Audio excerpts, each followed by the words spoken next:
cool. Ladies and gentlemen, we are live. We are live and back at it again, folks.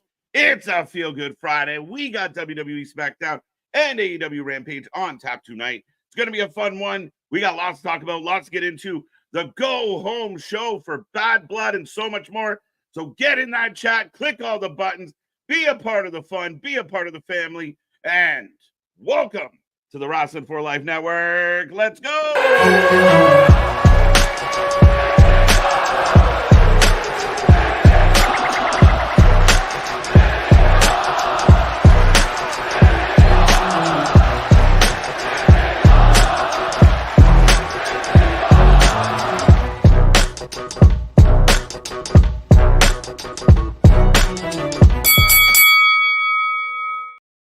Ding, ding, ding. We are live and back at it again, folks. Like I said, we are the Wrestling for Life Network. This is another live stream, and we are the channel that just watches more live wrestling than anybody else out there. Happy to be back with you on a Friday night. It's going to be a fun one. Like I said, lots to talk about, lots to get into. Go Home Show returns, dumpster matches, ladder matches, and so much more. Oh, my. It's going to be a fun one. Me and that pretty face have you for the next few hours tonight. Remember, get in that chat. Don't be quiet. Don't be shy. Be a friend. Tell a friend, take this link, share it everywhere you know people love wrestling, and send them our way. We hope to see triple digits in the chat tonight. But without further ado, I am Mr. Every Night KJ White, the Iron Man of YouTube. And that is Big Nick. Ladies and gentlemen, boys and girls, children of all ages, the Wrestling for Life Network proudly brings to you its YouTube tag stream champions of the world, the Every Night Delight, KJ White. I am Big Nick. And yeah, my guy, even before we went live, I had to point out, this card's so stacked tonight that I literally forgot that there was a dumpster match on it as well.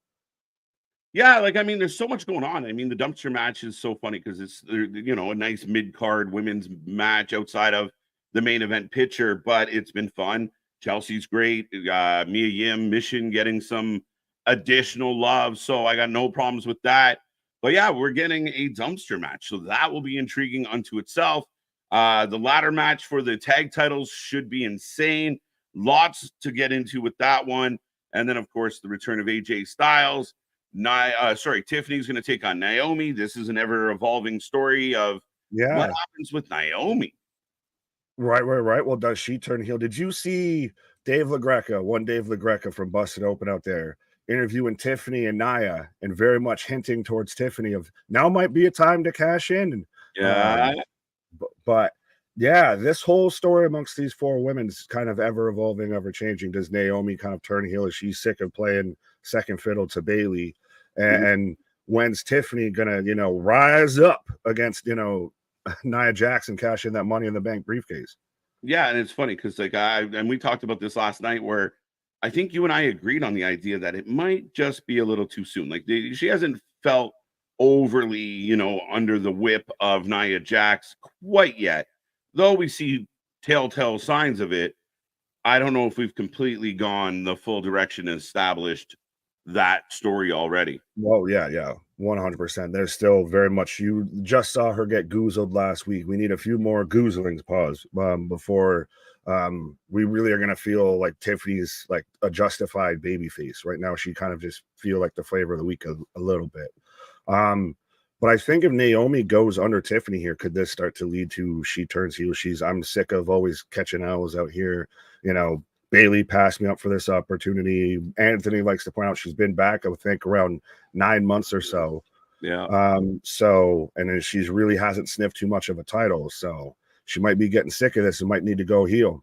I'm all for it. I'm all for a change in attitude. Again, we've seen kind of the same Naomi forever. I mean, even as Trinity, very much the same person, right? There was not a whole lot of change to what she presents or what she's brought to the table.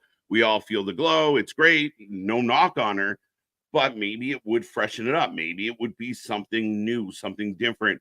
And again, she's got a valid claim similar to like a Drew McIntyre of, I'm tired of being fucked around. I'm tired of being left off the posters. I'm tired of not being involved. So here we go. I'm going to stake my own claim. Right. I mean, I don't think we've seen a heel Naomi or Trinity since Team Bad when it was her, Sasha, and Tamina. Yeah, it's been a hot minute. A good minute. Yeah, absolutely. And again, a lot of rumors, speculations going on with tonight. What could happen? Obviously, we're setting up Bad Blood tomorrow. A lot of people seem extremely excited about this. I know there's still some online banter about the order, the shocking order of the show. Like, relax. But overall, I think we're in for a pretty good treat tomorrow. Oh, 100%. And like you've said before, they weren't going to do something like this. Like, yes, it is still Roman and Cody, but Cody's opened a show before, still as world champ and everything. They're not going to have this go at the end unless they've got something huge to come at the back end of this. And I really think it might be if you smell. Could be. Sorry, I was expecting the rest of it. Sorry. Yeah, no, I mean, again, a lot of speculation. I see somebody in the chat brought up Jimmy. Jimmy's lurking around. We haven't seen the Wise Man in months. Could we get Jimmy tonight with the tag match? I don't know. I think you might save it. I think you do all of it together. All together. Because Jimmy doesn't really have a tag team partner at the moment. So, I mean, I wonder if they hold off. Fair. But he could just also, that's when maybe, yeah. But you start sowing the seeds of he gets back with Roman and everything. He shows up to screw over, the Gorillas of Destiny, who sat there and booted his ass out of the bloodline. Blah, blah, blah. Too many B's to say, I guess. Now, do you think there would be any blowback if the Gorillas of Destiny lose the tag titles already? As far as depends on who they lose them to. I would say if they lose them to DIY. Christ, I don't want that. I wouldn't mind the Street Profits maybe with a tag title run. We've seen that feud kind of escalate here, and they've been cooking. Montez Ford and Dawkins have looked great, so maybe they get a run with it. But I see what you're saying. Of it might be too soon, and if you were to have, say, Jacob and Solo lose tomorrow, and then you go have the Bloodline, the Gorillas of Destiny lose tonight, the group as a whole starts to look kind of weak. Yeah, and I mean, I think it's funny because with the predictions that we did yesterday, folks, if you haven't seen our Bad Blood predictions, tonight when we go off the air, you have all the opportunity to check out what we had to say, what we think. I know we're probably going to repeat a bunch of it here tonight, but yeah, I mean, I picked the Bloodline to find a way to win this one. Or again, I mean, there was a lot of conversation between you, myself, and Anthony of, who wins, who pins, who takes the pin. Do we get a pin at all? What happens? How does this go? Yeah, I think ultimately, we all at least agree we're getting a smosh finish of some sort, or whether it's a DQ, a dirty roll up, what have you, distraction, something. It's not going to be a clean victory either way. Right. Yeah, it'll be very intriguing. A lot going on to figure out there, but I will remind everybody out there, happy Friday. I hope everyone had fun this week. You put another one in the books. The weekend is upon us. Friday night is all ours. Tonight it's going to be a fun one, like I keep saying. And we are back tomorrow, 5 p.m. Do not forget, 5 p.m. tomorrow. Not our usual start time, right after. Bring your dinner. Come on, dinner with the dudes. So It's going to be a fun one. And yeah, we're looking forward to that. 5 p.m. tomorrow, we will go live. And then we got a crazy week, another crazy week coming your way. So lots of content, lots of shows, lots of reaction. We're going to be here for all of it. It's going to be fun. And again, welcome. I hope you're doing well out there. We are going to get to that chat in a minute. Keep filling it up. Don't forget those super chat, super stickers, and memberships if you want to be like Chambers and be a member. Right. But so, yes. I was going to ask you, what do you think we're going to get with AJ Styles returning here tonight? Where do we slot AJ in here? I have to admit, I have little to no idea of what is next for AJ Styles. I did see a thing going around about the TNA Hall of Fame. So maybe that ties into him making an appearance at Bound for Glory. I know a lot of people have thought him, kind of going and saying hi to the people at TNA is not a terrible idea. I don't know. I don't know. Do you have anything like, is he heel? Is he babyface? He's not going after the title. We've already talked about him being shuffled to the back of the line. He can't fake retire. What happens with AJ Styles, guys? Yeah, because I mean, he left a heel, so I'd assume he's coming back as a heel, which he didn't even really kind of leave. He just kind of disappeared for a bit. Right. But maybe he slots into the U.S. title scene now that's, Andrade, Carmelo, LA. You start adding him, you add a Shinsuke. That's a nice little deep U.S. title scene. That's Yeah, about where I'd put him at. Yeah. It'd be very curious to see where Shinsuke's at as well. A lot of talk about him. I know it feels like a month ago, if not longer, that we got that Shinsuke vignette, and then no Shinsuke. No, nothing. But yeah, I am extremely perplexed with AJ Styles right now. Is he in his final, little run? Well, I don't know. I'm very intrigued. I'm a big fan. I know a lot of people out there are a big fan of AJ Styles, but I don't know. I don't have the answer to what they do with him, unless, he's already had a rivalry-ish kind of with LA Knight. Yeah. Seems pretty busy. People have talked a lot about trades, Nick, and that's one thing we haven't seen yet. Lots of rumors and speculations, but we've never seen any trades. And people are thinking maybe Drew gets traded to SmackDown. Could AJ get traded to Raw? Do we finally get what I said all along, and we get AJ Styles traded for Jey Uso? Right, finally, after all these months.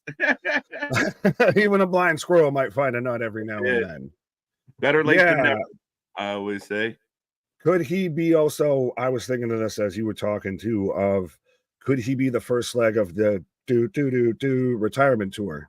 I'd be okay with that. Bring back the Good Brothers, and we'll run back some beat up John Cena. I'm good with that. Yeah, I like promos. That's the thing, is like you said, where do you really slot in AJ? He's already done the LA Knight thing. He's already done the Cody thing. Well, that's kind of the two big things. He's not Samoan, so you're not going to put him with the bloodline or anything like that. Are you sure? It might be. It's, Anawahi Styles. It's Anawahi Joseph Styles. That's his full name. Yeah. Somehow related to Alpha, right. Again, very intriguing. Does he come out, start a promo, someone interrupts it, or I honestly, usually we have a pretty good guess. This one I'm running a blank on. I really am. I don't know where he goes. This feels a little bit like he's just reminding everyone, hi, I'm still signed. I'm still here. I'm not going to the other side. Yeah. For all the ones that reported he's done with WWE, Yeah. Maybe the WWE just like, hey, wrong again. This is just a FU Meltzer promo. Yeah, well, speaking of FU Meltzer, the one last thing I'll bring up before we a little off topic, so we'll get it out of the way now. A lot of talk today. I've seen it all over the place. Mr. Eric Bischoff getting in scraps with Meltzer because those two are like cats and dogs. It's adorable. But a lot of talk about now that the rights deal signed that instantaneously AEW has become a massive success and profitable company. I feel like I want proof. Yeah, on outside of opening up Tony Khan's bank account and everything like that, which I don't think anyone's ever going to do, we can't fully say for sure if it's a profitable business or anything. We can merely speculate on that. I'm very much of the mindset, I'm glad that they signed the TV rights deal now. Finally, we can all shut the fuck up about that. I'm tired of being in the red zone, the goal line, the 1st and 10, all of this. Right. I'm glad that they still have it. I'm glad that they're still there. I think two big things that I'm worried about is insider thing. David Zaslav is not very well liked within that company, and he's been the strong advocate for AEW. So if he goes, it might be again a la WCW. And the bigger thing too is just because you sign the rights deal doesn't fix the drop in ratings, doesn't fix the drop in attendance, doesn't change the fact that right now, respectively, globally, what have you, AEW seems colder than shit on a shingle. Yeah, like Meltzer took a lot of heat because when he posted the numbers for NXT, it was NXT did really good, but it was their first time ever. And then AEW didn't do very well, but a busy news day. What the fuck are we doing now at this point? Like, again, the delusions are beyond funny. And I know, like, we have a shirt dedicated to effing that man for a reason, because it's become impossible to take anything he says seriously. To say that AEW's ratings were down because it was a busy news day, your key demo are not watching the news. They're either watching wrestling, playing video games, or playing with themselves. Let's be real. And let's, it baffles me to go to such lengths. Now, something did come out today that apparently Mr. Meltzer accidentally sent an email in the wrong direction. which claims. Now, I can't substantiate this, folks, yet, but apparently Uncle Dave has a 3% stock share interest. I know they're not publicly traded, but Dave has an interest in AEW, and it may be why, and it would explain why he is so blatantly, ignorantly, two-facedly, I know I made that up, biased in the favor of AEW. Can I just say this for everyone involved? No shit, Sherlock. That's the whole reason why it becomes so obvious, though. But it's become so obvious at this point that the talking out of both sides of your mouth thing. I mean, it is still valid what he said. It was the premiere, so it was expected to do great ratings and everything like that.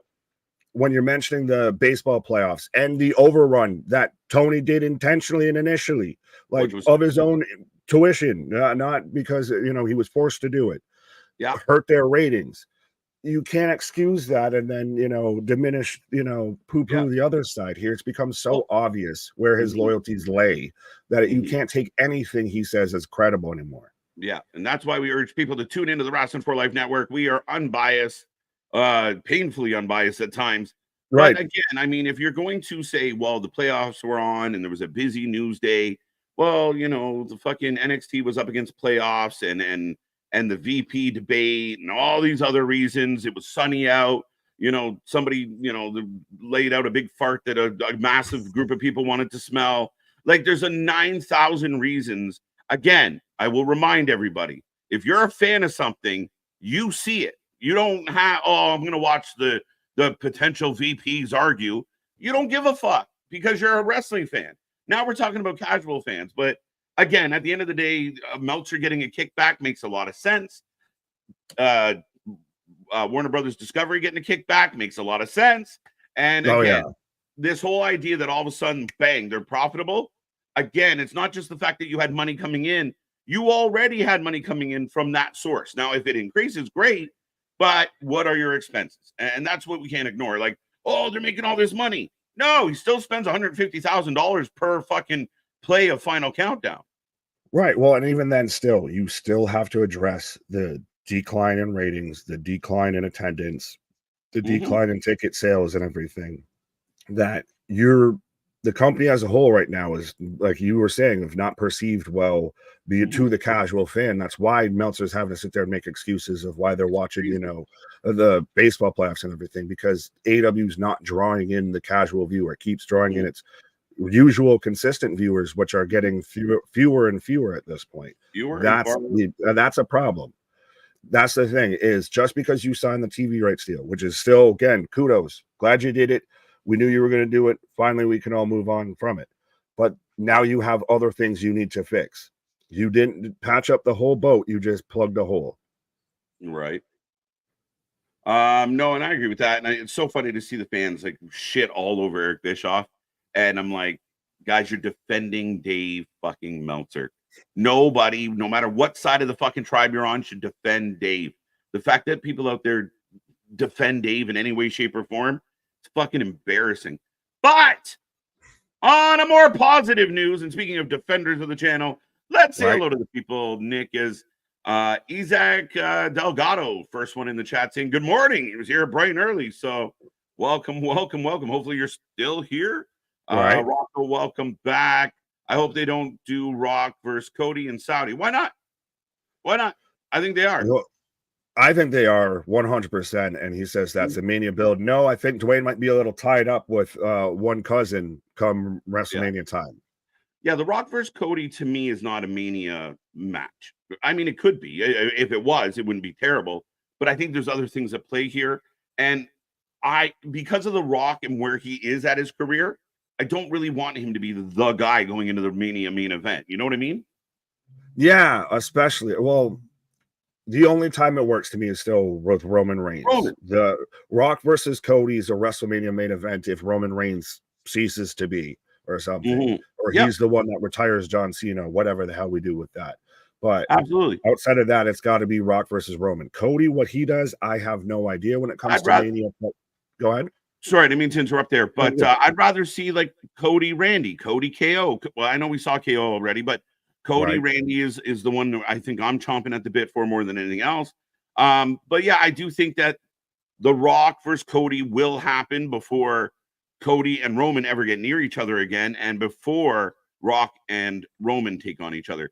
And keep in mind, it does set up in the storyline, at least if I was writing it, that, you know, Cody fights The Rock, Roman causes The Rock to lose.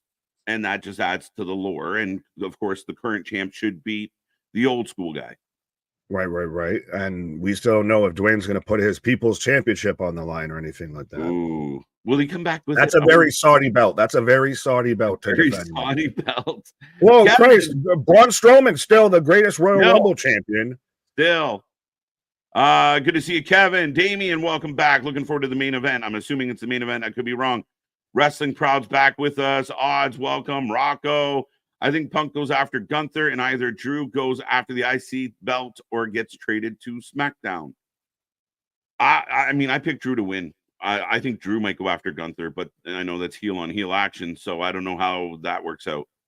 Yeah, like that very much could happen. That definitely could happen. I don't think that's going to be the way that they go, but I could be wrong. Drew versus Jay at Survivor Series or beyond or somewhere else. Maybe. Saudi. How is everyone feeling? Good to see you, Wrestling Crowd, again. Thank you for joining us. Thank you for being back. Eric, welcome back. 316, the man with a one-track mind. You know that there's other... No, I'm just kidding with you, buddy. The interview, yeah, they did great. It was a wonderful interview, adding to the story, adding to the lore. They're doing wonderful things. Right. There we go. Tanisha, welcome back. Welcome back. Ronnie, good to see you. Good to see 1, 2, 3 kids with us. Nick, Staffit, MDB, the Friday Night Knee Pad Man. Christian with a novel about the Mets. We'll come back to that later. Right. Probably not. Jake, how you doing? How you doing? Chambers, welcome back. As the Elimination Chambers is heading to the UK. Have we talked about that? No, because that came out yesterday when we were doing the predictions and everything. But we knew kind of that they were going to get one show over in the UK. And it's interesting that the Chambers now become the global traveling pay-per-view. Right. When was the last time Chamber, like we did Montreal. Montreal. I feel like now we're doing UK. Yeah. So 2-3 years ago would have been the last one that was in the States, maybe. I can't remember where it was. Yeah, it's got to be at least 3 to 4 years now. Ronan, welcome back. The Rock is in Atlanta. A lot of people talking about that, but that doesn't surprise me. And again, it could just all be, you know, a little bit of a false narrative there. But smoke and mirrors. Smoke and mirrors. Byron, welcome back. Just Joe, welcome back. The Rock or Brock. Where did the Brock rumors get so strong? Because when Pat and Cody were talking, they just say the big guy is coming back. So some people instantly associated the big guy with Brock. I assumed, like most people, Rock. I've heard some people even suggest that they were talking about Heyman with it, which, I mean, he is a bit rotund as but still, I don't think you would ever classify Heyman as the big guy. No. Yeah, I honestly, and I don't know how you feel about it. I know I've said a few times, like, I don't think TKO WWE can bring him back in unless he's clear of whatever's happening with Vince. Just because he was implicated. We talked about this last night a bit of how he was the only wrestler actually named. So no. And again, Brock just goes out and hangs out in Saskatchewan and does whatever the hell he wants. Lumberjack Brock. Oh, I just had to click on this one because it's been a minute, and it's been a minute for those who don't know of KJ's hatred for the man called Ryback, the big guy Ryback. Feed me more. If y'all think I hate Chris Jericho, I dare wrestling company to bring back Ryback. That will be, that's some next level. There is nothing good about that man. He is a vile human being. I have no interest in him in any way, shape, or form. I didn't like him when he was in the dub. I don't think the feed me more gimmick worked. I think he was a big fucking Neanderthal. I still think he is, and I think he does everything he can to make himself relevant while he lives with his mom and cries about the shit that doesn't go right in his life. Yeah, no interest, none. Again, more hatred for him than anybody in the wrestling business. He can stay the fuck away. Cheers. And that be that. TJ, Brandon, Boston, welcome back, sir. How you doing? How you doing? Brandon saying UFC is on tomorrow. Liv keep the title and the interview. She was on point. We know you're a fan, bro. I'm starting to worry about it. What's up, Bradley? How you doing? How you doing? Bad Blood WXW Tag Team Festival weekend. There you go. WXW Tag Team. WXW. It's a German wrestling promotion. For life. I love it. Billy Sellers, my birthday tomorrow. Well, Billy, spend part of your birthday with us. We'll celebrate. We'll sing you a song. We'll even give you some fucking fireworks if we can get them off. There, pause. Yeah, faded to launch on the fireworks, Billy, but happy early birthday. Right. Steve Chambers. This list is beautifully long. Rocco, Kevin, got you. Denisha, we already got you. Big Dog back in the house. Ronan, what do you got, Nick? What do you got? 444. Yeah. Anthony's in the chat. I saw that. What's up, chat? Made some Mercedes Monet fans upset on TikTok. It was a good day. Yo, I saw what Anthony put out. If you haven't checked out Anthony's social media, make sure you do so. But we threw it up on ours as well. Yeah, that would ruffle some feathers, bro. But hey, that's the price of being honest in this day and age. You come out with some honesty and people fall apart. Right. I mean, what? No, this one made me laugh from Alexis. How about an Inferno dumpster match? Wait, what? Wow. Alexis just trying to just take people out, I guess, with this. Right. Smile Mark, good to see Blazing Skunk Sativa. ABJ's back with us, feeling that good. I think we got almost everybody, bro. Tony Hayes, the Hazer is here. Everyone coming up with their own little gimmicks. I like this. We got Bonkers. We got Bonkers. Mike Laus. Yeah. Oh, and Cal mentioned Brock is back on the roster pages. Well, I hadn't seen that.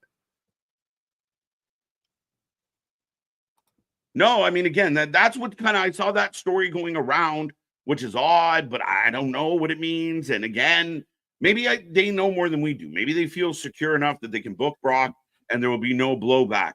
I don't think they can until the investigation kind of works itself out, because if he's in the middle of a run and it comes out that he's guilty, we got a problem. Right. I think I figured it out. It's Odyssey Jones, the true big guy. They took him off the roster page. We all forgot about him. We thought he was gone. Right. Maybe it's Omos. Oh, that could be too.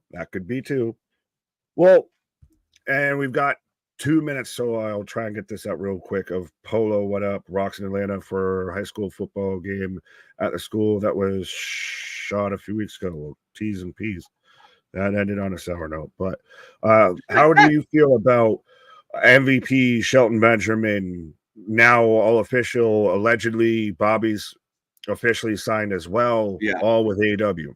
I took some heat for this because I don't like it. I as an AEW fan, I am bothered, and I've seen a lot of people, even on our streams, put up the 2 cents. If you are a true AEW tribalist, all this WWE signings, all these old WWE guys are is not good. It's not what you're supposed to be. Go get Mance Warner. I'd be more excited if they signed Mance than they are about signing fucking MVP, to be 100% honest with you. I kind of see what you're saying. I know we've talked about there's very few people on that roster that physically stand toe-to-toe with Bobby Lashley, but that's going to make him look a little bit of like a joke, I feel, unless they can figure out how to book big men, which they can't. I don't hate it, because like Bobby, when he was in TNA with MVP and they had Kenny King, was actually pretty solid. That was probably the best Bobby we've honestly ever seen, and that's why WWE signed him back. So I'm hoping we could maybe get back to that, because I do think Bobby's decent. He might be an all right guy over there, and he's got. Go ahead. I don't think there's a lack of talent there. I really don't. And I mean, it makes me I don't want to shit on Bobby. I like Bobby and MVP as a duo. MVP is a great heater. Shelton's another guy. Big fan of Shelton for all these years. We always felt like Shelton Love could Shelton. get more, do more. But at the end of the day, Nick, I just feel like bringing in it's all the I don't want to say washed up, but it's people that the WWE are done with. Right. I am at together. So do I assume I need to pause? I'm at then. All right. Let me know when you get the giant WWE logo. No. Ladies and gentlemen, Nick and I are syncing up and getting ready for the show. We're going live forever. Dun, dun. Dun, dun. Together. Old Holding. logo. Okay. We're off and running, ladies and gentlemen. How's this one going to start off tonight, Nikki? Nikki, as we've got, I've got the overhead shot of Nashville and the arena and everything. Do we start with the dumpster match? Because we're ending with I assume we're ending with the ladder match. I was assuming we end with the ladder match as we're showing the bloodline walking in, looking ready to go. Gilly, welcome to the membership. Welcome to the 4 Lifies.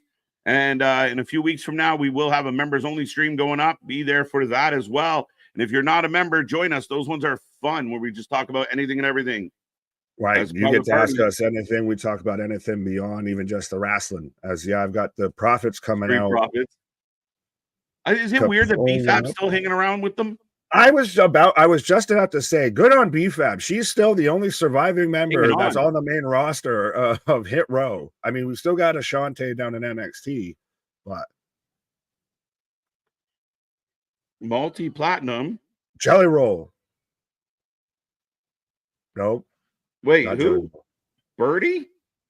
Wow. Who the f is this guy? Oh, it's Hardy. It's Hardy. Birdie. Who the fuck is Birdie? Is out there to sing us in tonight. We're starting with Hardy. Who cares? I don't know. I saw they were saying like Nashville country dude and everything. And I saw just dude in a jersey. Oh, he's back. You don't want none. And they changed up his entrance a little. Oh, I bet you. Well, they probably did Hardy because I bet you Hardy did like the version of AJ's theme. I'm just guessing here. So we're kicking it off with AJ Styles. And he's in his ring gear, Nick. And he's wearing his gloves. Yeah. So Hardy comes out, opens the show, and introduces AJ Styles. Definitely a babyface vibe to it. And the fact that he's high-fiving the fans on the way to the ring would only solidify that. Well, you bring the guy back in Nashville, TNA country, 100%. Actually, this might be to where we've hinted at it with the TNA WWE kind of deal. And like you mentioned, of him being announced to be inducted into the TNA Hall of Fame at Bound for Glory. Yeah. Maybe he announces he's going to have a match at Bound for Glory. This is the real big scratch that itch back when it comes to WWE with TNA of we'll lend you AJ Styles.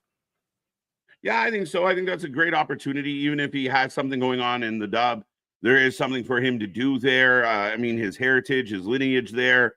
And again, being in Nashville, he's a good old Southern boy, as we know. So AJ Styles in the ring. Could the big guy be Miro? Probably not. Are you surprised, though, that since he's, I believe, from Atlanta, he's at least a Georgia boy. Yeah. That you didn't bring him back at Bad Blood? Maybe, I don't know. I'm like, they're not adding a match, so. Well, no, I just didn't pop out or something like that. Yeah. Do a vignette, something. I was just, they're going hard in the paint with, anything Atlanta with Bad Blood. Mm-hmm. Yeah, how long before Bobby Lashley's doing a job at Darby? And here's the answer. I've heard that Bobby Lashley versus Darby at Wrestle Dream. It doesn't make any sense because the beef right now is MVP's picking a fight with Swerve. So for them to show up and beat up Darby, unless Darby and Swerve are going to team up. Is he trying to pick a fight with Swerve, or is he trying to recruit Swerve? What should lead to an angle, right? Like you shouldn't be fighting Darby if you're going to angle with Swerve. And Swerve can't join the Hurt Business. You get swallowed. Well, pause. And it does become that situation of like, who's really the front of that group? Is it Swerve? Is it Bobby? And then do you have the new signee take a backseat, or do you have your former world champ take a backseat? I think like my thought would be that, you know, MVP comes in, tries to recruit, and it goes the other way. But big AJ Styles chance in the building tonight. Huge AJ Styles chance. Hardy. Does anybody listen to Hardy? I don't listen to country music, really, honestly. Like Jelly Roll is like the only country artist I can name outside of like, if you want to count Post. Huh? But I can list a bunch, but I don't know much Hardy. I know Matt and Jeff, but that's about it. Yeah,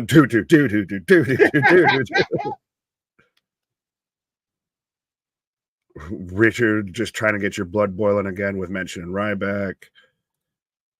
Hector, what up? The big guy is The Rock, I believe so. Yeah. AR1, AJ even more Jackson's bashing Berlin. He's on that, you know, he's on that Randy Orton package. Just getting bigger and bigger. They keep giving him time off so he can hit that Ivan Drago workout.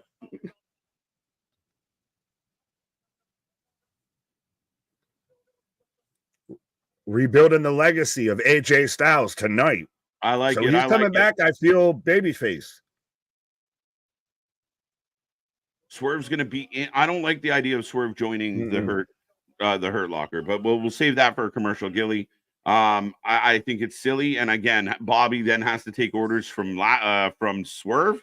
I still even question if Hobbs should be in it, let alone Swerve. Hobbs, I can get my head around because Hobbs is a younger guy, but we got Carmelo Hayes. Carmelo Hayes. So, like, I thought of it, we're folding him into the U.S. title scene here. Carmelo's, you know, he's got giant bobbles now because he's, you know, been out there. He's tied it up 7 games with, you know, Andrade. He's going after LA Knight. So he's got that swag about him. Right. And I mean, Carmelo's starting to chalk up a lot of like, I have good matches with whoever on his resume right now.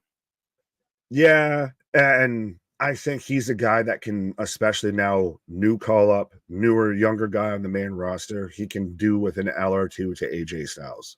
Absolutely. AJ needs a win. AJ needs a win. I'm him, Carmelo Hayes. Well, I think tonight we're probably going to end up getting AJ Styles versus Carmelo at this rate because he even said we're starting to rebuild the legacy tonight. Mm-hmm.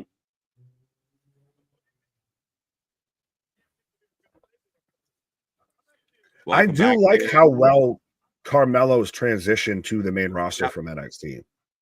He's done well. And again, like they've done smart things with him. Like you put him in good situations.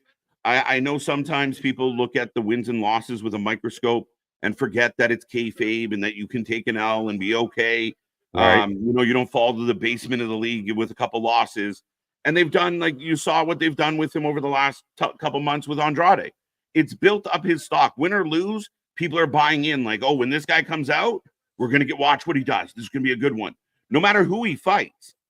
You built up his stock and he hasn't really gone at the title yet. He's been ancillary to it and he hasn't gone into the main event scene or anything like that. And he hasn't gotten, you know, pushed down the card or anything. Right. Yes. I threw out the $10 word there for a quick second. Dude. Don, welcome back. Good to see you. Good to see you. In case we haven't said it yet, he is definitely feeling the emotions from the fans. Welcome back, AJ. Now will he swerve us and turn right away? It doesn't look like it. Hey. Oh. So he's talking about LA Knight, and so he's definitely babyface. He's getting LA over. Carmelo shutting him up. I mean, let's not forget, SmackDown is the house that AJ Styles built. Yeah. I like this. And Carmelo hanging in like comfortable promo. This is a good vet to Rook transition here a bit. This is a nice passing of the garnish of helping get him over while still getting yourself heated up off of him. Pause. Yeah. Ooh. AJ says, if you were him, wouldn't you be the U.S. champion? Melo is right on Braun's heels for Rookie of the Year. Melo will have to be considered for one of the Rookies of the Year, one of the breakout stars of 2024. I would agree with that. Yeah, does it count? Because, I mean, he was already him in NXT, but now because he's been on the main roster, it's like going from minors to majors. Kind of. Yeah. Stephen A. Spliff is back. Let's go. AJ I has got a vocabulary. Absolutely. AJ has nice hair, by the way, guys. What's up, Bash? How you doing? I did see triple digits in the chat. Let's get it back up, folks.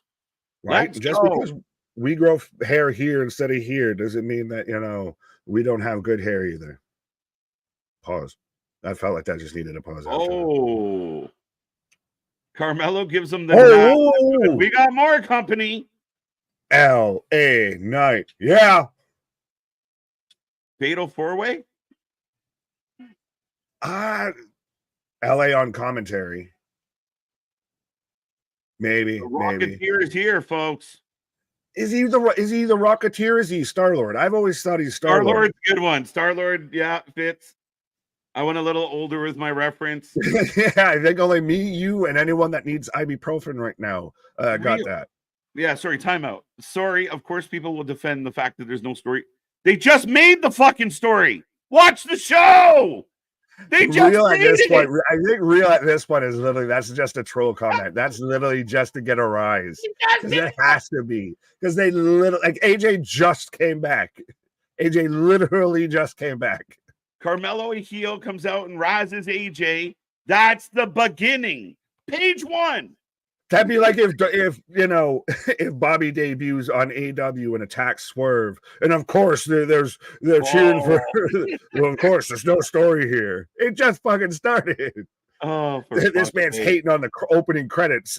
This movie sucks. Fucking -5 stars. Come on, real. Keep it real. What? I'm starting to convince that's a fucking Vince Russo burner account. Hi, Vince. How you doing? Hi again. You all right? Let me talk to you. Yeah.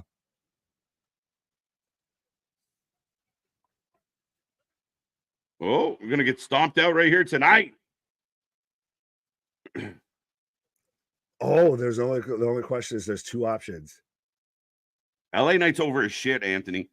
It's undeniable. Like, people go crazy for LA. Another guy that's really, if you get the audience involved in the show, they will love you. And it's nice having the US title on weekly. Every show, LA Knight's got some sort of a segment. He's got some sort of an angle. He's got something going on. Thank you, Siskel and Ebert. What about isms are a poor way to make an argument. I hate the what about isms. And they never work out in either direction. It's a straw man's argument. Yeah, it makes me laugh. So, LA Knight saying, if you can beat AJ Styles right now, I'll make a real convincing case to Nick Aldis that you challenge me for the US title. What? Yeah. LA won't let him forget the promo he botched. I like it. LA Knight for president. Yeah. Logan Paul was better. Unpopular opinion, MDV. But he was. No. I want to agree, but I can't. He was good, but he was not better. I'm curious, the 2025 and Logan Paul being a full-time competitor, what that will change and how he will work. Could he be a world champion if he's there all the fucking time? It's interesting. As Little Nate should ring. Hey, Little Nate. Or does it get stale? Does it run its course? Does it get old if he's there every day? I don't know. Logan Paul works because he's insufferable. I don't want to deal with insufferable every week. That's called Mercedes Monet. It's going okay for Dom Dom in that regard of like, again, because he's in the asshole role. The more he's an asshole and the more we hate him, the more he's doing his job. Right. Yeet or yeah? Yeah. Yeet. All right. I don't know. I just had to be the other side, I guess. But folks, let us know as we are in commercial break who you taking for this impromptu match reel of whether you're taking AJ Styles or Carmelo Anthony. Carmelo Hayes. I sat there and just because I was you chuckling, I said Carmelo Anthony instead of Carmelo Hayes. Carmelo Hayes. Carmelo Anthony. Yeah. AJ Styles versus Logan Paul, crown jewel. Maybe. AJ Styles for the win. AJ Styles for the win. Right out of the gate, I think it's like 82% for AJ Styles. This feels like an AJ Styles win or some type of tomfoolery. Again, I mean, you said it before, Nick, and I can't help but agree. The mid card in WWE is really beefing up on both shows. 100% of you've now got the IC division that's gotten pretty stacked there with Braun, which oddly turned babyface. He might be out of that. You've got Jay who just won it. Fortunately, Ilya's out. Braun might be out. So that division might change up because everybody seems to get hurt. Did you hear about Braun's potential injury?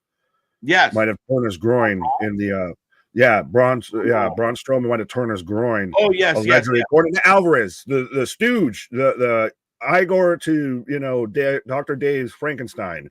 But yeah, a guy that I like a little better than Dave because he seems to have some sense. But when you are the Patsy to the Dave, you're a fucking problem too. But whatever.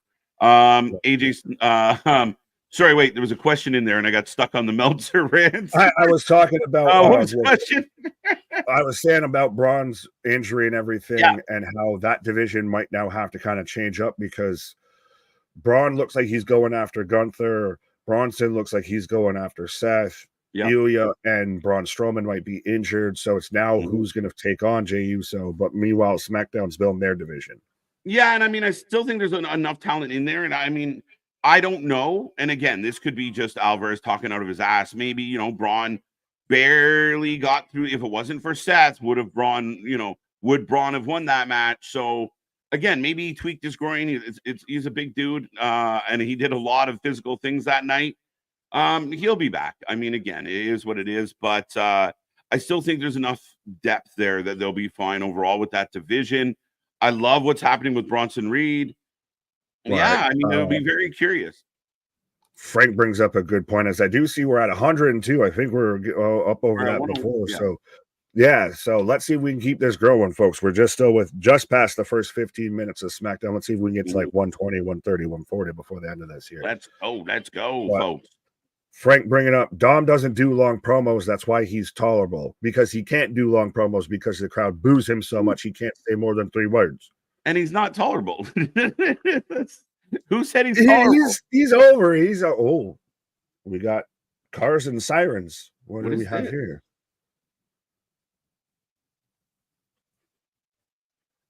I'm like, watch this be like an ad for something. It's probably right. Like, coming soon. Fastlane. Yo, what was that? What the hell was that? Who's out here being too fast, too furious? Motor City Machine Guns? I'm just guessing. That's not a bad guess. That's not a bad guess. That's not a bad guess. City? Boy, when everybody had the egg on their face that was mad about them going to NXT. Could you imagine? They're like, we thought about it. Right. We listened to the Twitter backlash. Motor City Machine Gun. Yeah, see, Damien thought what I thought. Be hockey in on it. Right. Was that MCMG? Anybody got any other guesses? The only thing, and I literally just threw out there as a fucking joke of it being like Fastlane or something. Yeah, just adding a pay-per-view. That was like the graphics they used for SummerSlam in Detroit. Remember we had the fucking zoom going on. Right. That's why what are we too fast, too furious out here with this? Right. There's Shinsuke Tokyo Drift. Damn it. Get healthy, Luchasaurus. Yeah, T's and P's to Luchasaurus. Again, a very unfortunate situation. And again, nothing fun about pneumonia, especially in both lungs. So speedy recovery to Luchasaurus. Hopefully he comes back and kicks Christian in the head finally. Right. Oh. MCMG. Motor City. Oh. Yeah, I saw that one. I was like, that'd be interesting as shit. See, I love it. You don't think fast cars, whether it's a quarter inch or a quarter mile type of shit with Ricky Starks. Yeah, I didn't get the Miami vibes from it, and it very much reminded me Right. of the Pistons. It reminded me of SummerSlam in Detroit, and I remember our visuals were very car racy, and that's what the vibe was. Again, I could be wrong, but I love that they're doing this shit. Like, no, it took everyone a hot minute to kind of get behind. Oh shit, it's the War Raiders coming back on Raw. Yeah. Now they're doing this shit. Someone asked in the chat 2 seconds ago, Delta's coming to Halloween Havoc. Again, they didn't say Delta. They just showed some woman walking through the desert. Like, it's all these like, gotta tune in to find out, folks. Right. And that's the difference. Like we talked about, Dennis. By the way, we're off and running. Carmelo with a teabag pin, by the way, but as he hits the pose and everything. But yeah, we are underway with AJ Styles versus Carmelo, but we talked about this with the Delta thing.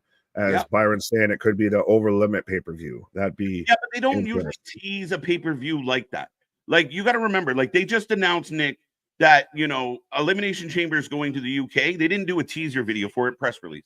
Like, they don't like, if they're doing that coming soon, that is for a person, I think.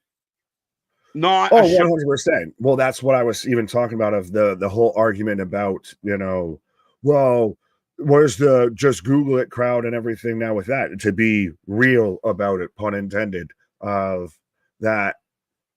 That's now, there's a difference between a tease and a complete debut. That's a tease. So now you're sitting there, you question it, you're breaking down. It's the same thing like with the goddamn Wyatt videos. So you got to break down every QR code. You got to go frame by frame, try and put the pieces together, what have you. Let it play out versus there you go, you drop them in and now figure it out. Yeah. Another thing that was going around was the new Raw logo, but we'll talk about that as Carmelo and LA Knight are having a bit of face-to-face at the commentary table. And we go back into commercial break, which I feel like we just came out of one. Look, Anthony, your thumbs are quick, bro. First thing I see on Twitter is Anthony, MCMG. Because you don't got to be doing this too.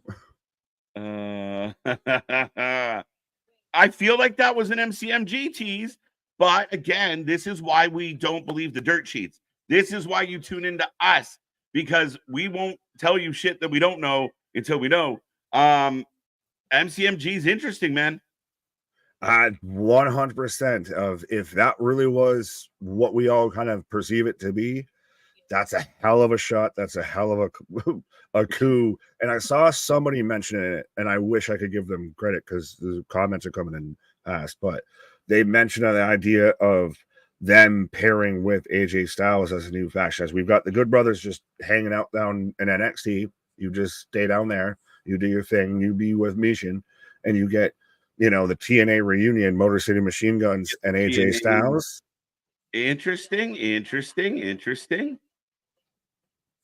That is quick. Somebody was like, "Is it an ad for Fastlane?" Which I think that's what I said. That's all I could think of. Like I said, I just like when I saw the visual, it reminded me of the Detroit SummerSlam. So I was like, "Wait a minute, Detroit! I know who's from Detroit." But again, this is another example of people don't know shit till it happens.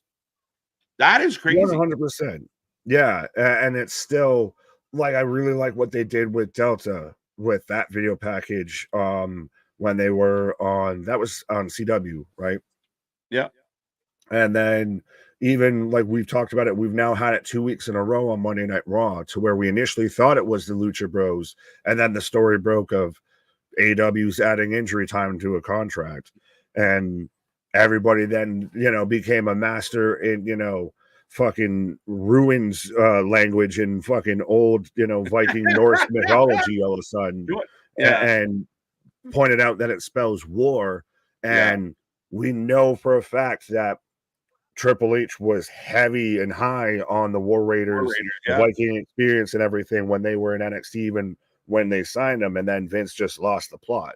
So yeah, that was one of my big, one of the points where I really fucking hated Vince McMahon, among other things, is just you had this team that were world beaters, destroyed everybody everywhere, and Vince almost feels like he has to humble people.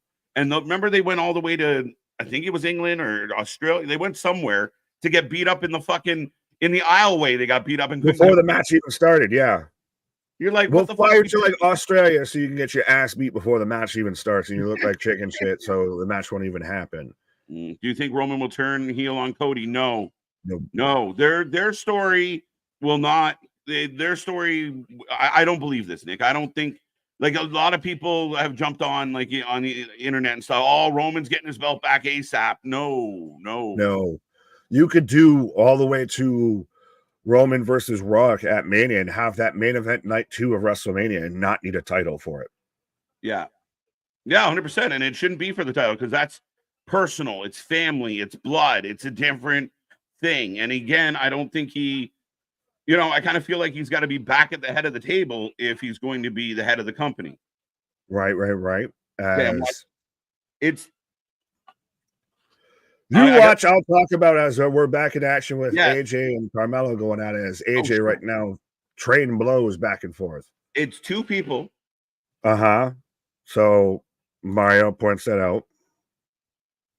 It's Detroit, I think. And it's the Detroit graphic. You're closer to Detroit than I am. It feels very Detroit. I love fickin' wrestling, says Mario. What are you, Conor McGregor? All right, now I gotta try and catch up. There we go. The video package was for Sparkplug Bob Holly. Yes, let's go. Your old Sparky Plug. You get a bonus point for even bringing up Sparkplug. Right. Jason, breaking news. Michael Cole said the doctor was called to the ring during the break and AJ Styles injured his ankle. What? Can anyone confirm? Well, he is holding his ankle. He's oh, yeah. Oh, it's over. It's over. Wow. Oh. And the crowd's not happy.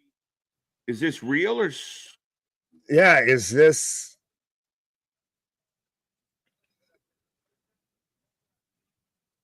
I don't know, because with them going high, like drawing so much attention to it. Normally, when something like that happens, we just you get to a finish. Normally, you could have at least gotten to a roll up, something. Yeah. LA Knight's there, hit him with the belt, cause a fucking screw up, something. AJ looks pissed.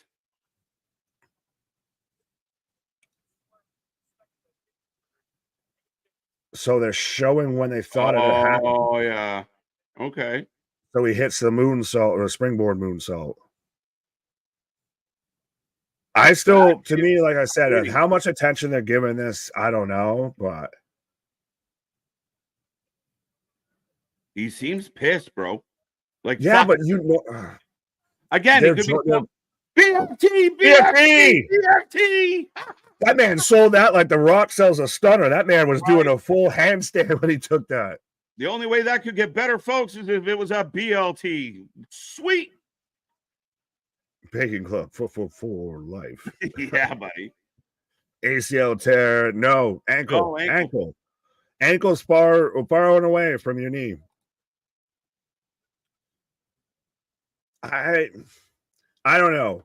What do you feel if he's actually injured? Not if he is actually. I'm not trying to speculate or whatever, but yeah, I don't buy it. I think it's an angle. You think it was an angle? Yeah. Interesting. Because they put so much attention onto it, and you could have gone so many other ways out of that match without drawing attention to it. And then after the show and everything, it comes out. Unfortunately, during the match, AJ Styles, got injured. Boom, it sucks. Versus you sit there and focus on. And like Jason, I believe, was the one that mentioned it, saying to where Michael Cole brings it up on commentary. They normally don't bring that up. So that's why I think it's an angle. Then again, I thought the whole Ricochet thing was them bringing him back, and then they didn't. So. And they got us with Jacob. Remember, Jacob had a walking boot on for like 8 days, but we weren't sure if that was real or not. I hope it's not. I mean, again, we're happy to see AJ back. If he blew out his ankle, his knee, or anything on his return, and it felt like they were building something there with Carmelo and potentially LA, I could imagine the man being super frustrated. So I hope he's okay. But if it was story, great job. Great job. We're supposed to guess. Great job.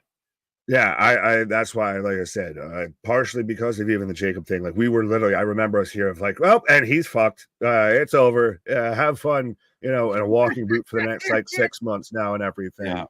And then he's back out there. He's literally gonna fight in the match that we're getting teased and everything right now on SmackDown tomorrow.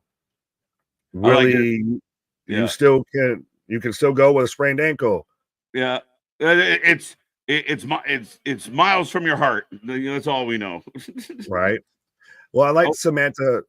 I was just clicking Samantha saying wasn't expecting that. That would still, if this is legit, sucks the big one that it's literally the night and the match that he debuts back on, comes back on, and is injured and is going to be on the shelf again.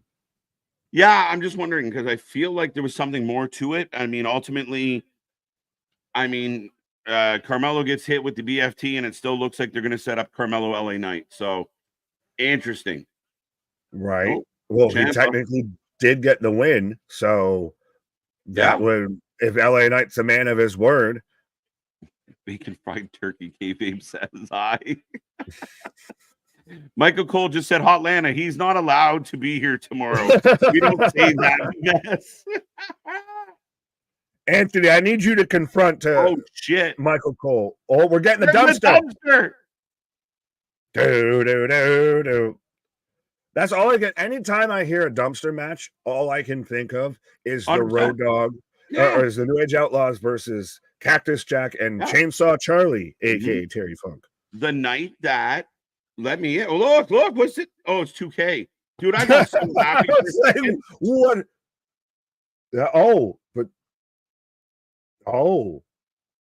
Okay.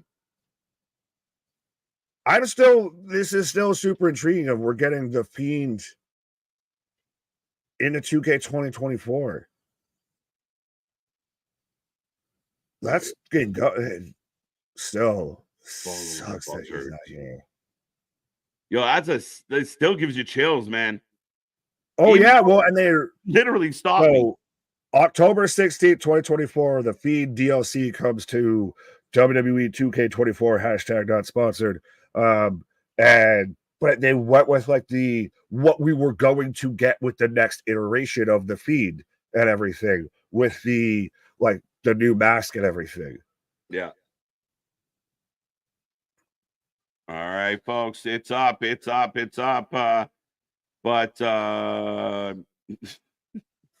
the mask is fire 100%. What's up? Oh, I like Matt Skizzy here. Egg sucking dog, your buzz. What's up, Matt? How you doing?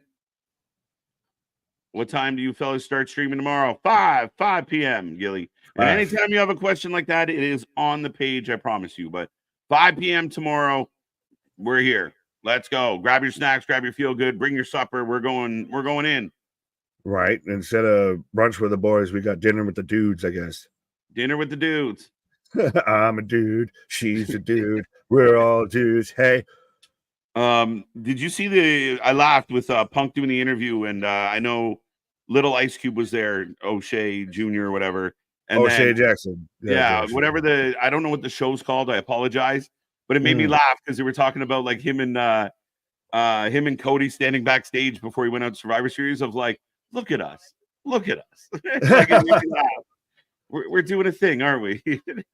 Right. Like that's just still, it's crazy to think. But yeah, no, I've seen clips. I haven't watched the whole thing. I actually want to sit down and watch that whole episode. But yeah, shout out, I guess, Little Ice Cube, O'Shea Jackson Jr. Right. With the new podcast, everything. It looks dope. And like I said, I'm genuinely, honestly want to check it out. I hope Mick Foley pops out of the dumpster. But yeah, as you were saying before we kind of got interrupted by Bray Wyatt there. Yeah, I mean, again, I think we all remember like that is the night that the New Age Outlaws went from being kind of lost in the abyss to over in a night. They just all you had to do was go after the two old vets and shove them off the stage, and they were legit over at that point as part of the new DX. And again, one of the more memorable nights in wrestling history. WWE. Oh yeah, and still a solid match too as well. Yeah. Trust me, that's why I still do the Road Dogg intro and everything to this day. You know, it's me, it's the D-O-double-G. Right. Right now, the vote in the chat is split 50-50. Really? Really? You Well, guys that really tells think you how good of a job Chelsea Green is doing as her character and everything. She's over like Rover. She deserves almost a special Golden KJ award or something, because she's like the unsung hero award or something. We'll have to give her like the Joker award. Like, she is absolutely jokes week in and week out. I don't know what we call it, but Chelsea she just manages any segment she's in. She manages to take it over and still be like the highlight of it. Mm-hmm. We are in a commercial break, folks. We will keep you up to date as we are about to get a dumpster match. Do you see it interesting that Matt Cardona is starting to take a lot of heat online now? For being a little too arrogant, a little too full of himself, a little too like, you know, kind of really like pushing this narrative of, you know, I've done everything I can in the indies. I'm ready to go back to a major company and they're not calling me. What's up? And a lot of people have kind of backfired on him a little. Now, he's naturally heel, loves it, but he's taken some heat for being like, who do you think you are? I don't buy it. I think if he's getting heat for it, I think, to me, if anything, it's working at that point then, because you think the guy that was the indie god, the indie king and everything like that isn't going to sit there and, you know, I've done everything that I need to do here, what have you. And who's to say that they aren't, you beat me to it, that they aren't actually calling, that there isn't something lined up, that he does the best job of, he's running kayfabe pretty much the whole life. So you never know when that guy's working and when he's not. So to me, it's typical Matt Cardona behavior. So I don't get any sort of heat or blowback on it. Yeah, it's just very interesting. Like, it's very, like, you know, it's surprising. And I mean, you start thinking about it and going, realizing like this man is in his 40s. Maybe they're not coming back around. But then he's still making himself a draw. Yeah, it's true. I always said you got to refresh. You've got to constantly be changing and evolving the gimmick. Yeah, and he's done well with that. Chelsea Green. Is it interesting? And I love me some Samantha Irvine, that now that's become the way you announce Chelsea Green. She's, you know, Christ, what's the ring announcer with the rated R superstar Tony Chimmel? How he's changed how you announce Edge. Now Samantha Irvine's changed how you announce Chelsea Green. She's got already 10 out of 10. She's out here in the waste management trash pickup, you know, trash man. Her dress is a garbage bag. Her dress is a trash bin. Her tail, 100%. Fantastic. Chelsea Green is the Veruca Salt of WWE. Well played, big dog. I want the works. I want the whole works. Yeah, you remember, dude, when we were, you know, people were freaking out like, oh, they brought her back and they're burying her and they threw her out of the Rumble and she never, dude, she's loving life and killing it and getting TV time and killing it. That's, again, her and hubby there, Matt, have managed to nail it perfectly. They don't always got to be the guy, but I will be the most entertaining guy. Right. Go ahead. No, finish what you were saying. I was just going to read this from Gilly saying Matt Cardona said on his YouTube channel that he has done everything there is to do in the indies, and now it's time to sign a deal with a major company. Fellas, I hope they don't make him Zack. He won't agree to being Zack Ryder, and Triple H wouldn't ask him to be Zack Ryder. Tony definitely would. At this point, everybody knows him as that. You can't go back to that. You can't put that genie back in the bottle. No. Like, if you're sitting there and it goes woo, woo, woo, you instantly like, oh, fuck. Yeah, it's eye rolls. There's no pops. There's eye rolls. The only people that are popping, are like fans who literally are. That's how you spot a casual. That's how you spot a casual. Yeah, right. But Mia Yim's got a couple kendo sticks, and she gives one to Chelsea. Highlander, 2 women enter, 1 woman leaves. She's out there, you know. And I was going to say Mia Yim, Mishin's been no slouch in any of this too as well. Like she's 100% capitalized and made the most of them really starting to get behind her and start to really use her as a focus in this women's division. Yeah. They're using her a lot. And who was it in NXT? Was it Jada Parker she had the street fight with? Yes. And it was outstanding. Right. John C. Do you think this is them teasing towards hubby coming back? But we don't know. Like, I don't know what's up with Keith Lee. I don't know what's up with Fraser Crane. I have no idea.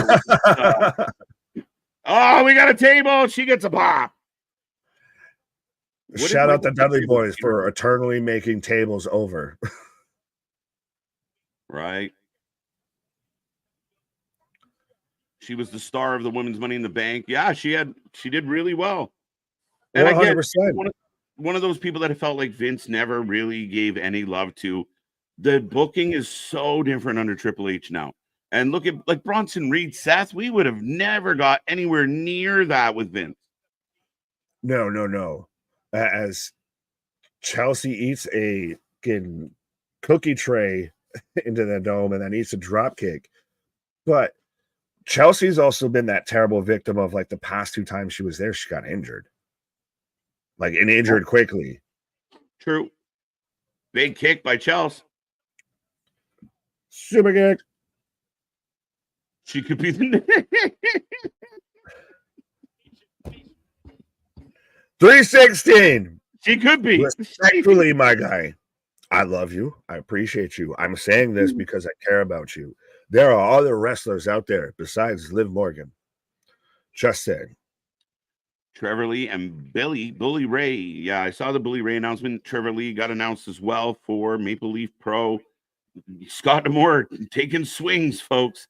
He lining it up. He's about to start the greatest Canadian wrestling promotion next to Stampede Wrestling. Hey, the Sheik might have something to say about what Toronto brought. Hot tootie. Don't forget the wonderful years that Toronto ran as a territory. Cole just mentioned TNA. He's allowed back in Atlanta. There you go. I like how Anthony's out there giving out the Atlanta passes or not. Right. He's out there like Ludacris and Jermaine Dupri. Welcome to Atlanta. Rocco, the PG version of a casket match, just a dumpster instead. Yeah, okay. I wouldn't even say PG version because that's still where they're going to do more. You're going to use more weapons and everything, I feel, in a dumpster match because it's the hardcore element. You're going to have trash bins around, you're going to pull out this or that. So to me, they're just, it's same stipulation, just different end result, I guess. Right. KJ and Nick, what Bloodline family members do you see debuting at Bad Blood? Peter, I feel Cody. That had to mean something else. Bad Blood pay-per-view, maybe. I feel Cody is a collateral damage during this match. Yeah, I mean, we talked about this at length last night, Nick. I mean, again, we have no idea who, what, when, where, why. Well, we kind of know why. The rest is up and where. I think Roman Reigns' last line in the Georgia Tech promo thing of "You're in my way in life" was significant because I think that at the end of this, in some form or fashion, it's going to lead towards Cody and Dwayne when Roman's going to feel like that should have been him, that should have been his match, what have you, and everything. And it goes back to that animosity angle. Like Cody and Roman don't exactly like each other. They've just agreed that, the enemy of my enemy is my friend with this. And I think this starts Roman back towards that super aggressive path of, like I said, if we could see to where Roman screws up, the match between Dwayne and Cody because it wasn't supposed to be you. This is family business. You're not family, all of that. 100%. And again, I think that's where this story heads. And the idea that Cody and Roman are somehow going to end up in a match at Saudi Arabia or Survivor, it's not going to be a thing. And again, I still know that there's debate of War Games being, a mix of good guys. That doesn't play well for me. Again, Rock could show up with Hikuleo just for shits and giggles. I don't know. You bring we had all the reports saying that Hikuleo was going to NXT, but we also had all those same reports saying Motor City's going to NXT, and clearly tonight it don't look like they are. So we'll see. Wish I could have talked to you guys during the Royal Rumble, but I couldn't find the password for WWE Wi-Fi. Well, Jason, you're here with us now, so I'm guessing you found some Wi-Fi, but join us anytime. Right. Absolutely. Be a friend, tell a friend. Who's got more wrestling experience, Chelsea or Mission? I think Chelsea has her beat out by a little bit. I think I could be wrong, but I think Chelsea has her beat out. But Mission doesn't lack experience, guys. She's been a badass in a lot of places. Yeah, when did that become a fucking I don't know an issue? When did that become a statement? I'm not sure if it is. Oh, tornado DDT from Mia Yim. I'm gonna keep calling her Mia Yim. Mia Yim was kind of better. It's easier to say, honestly. Mission is is it? Yeah, Mission. I know I'm a terrible American, but yes. Oh, that. Oh, wait. Oh, she held the ropes, going for eat the feet. Right. Which sounds like a kink. No, trust me, that's why. Sideways face. Welcome to my OnlyFans. Eat the feet. Oh. Mia's in. Mia's in the dumpster. You gotta close the lids. The crowd's cheering. Oh, Mission's blocking. I like how they can't keep doing the big side shot. Beating her with a trash bag. You can see the giant trash pad in the dumpster, by the way. Yeah. They're doing a shit job behind it. Yeah, the liner of the bin. Right. Well, listen, anybody that's seen a dumpster that looks like that, you're a fucking liar. Somebody threw out a mattress earlier tonight, Nick. Shut up. 7 of them. And some black sheets. Right. They are chanting for the table. And we got Cookie Tray instead. Oh. Mission was in the Mae Young. Yes, she was. Chelsea. Yeah, this is fun. Again, the critics are going to boo-hoo about it. It's fun. It's entertaining. I'm not bored. It is what it is. It's a solid mid-card women's match and everything. Yeah, and it's been built to a feud. You've built this up over 2 weeks and everything. To me, this is solid.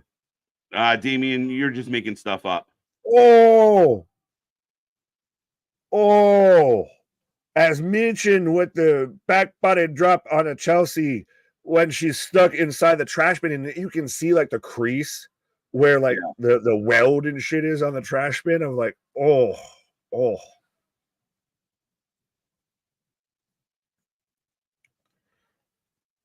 TJ, yes, of course, the one them getting hurt. Yes, but it's still always funny when they point that out or when you can very clearly see it. Yeah. She put the table over the dumpster. See, these women don't fuck around. Chelsea's not afraid of big spots. Mission's not afraid of big spots. This is going to be a fun spot.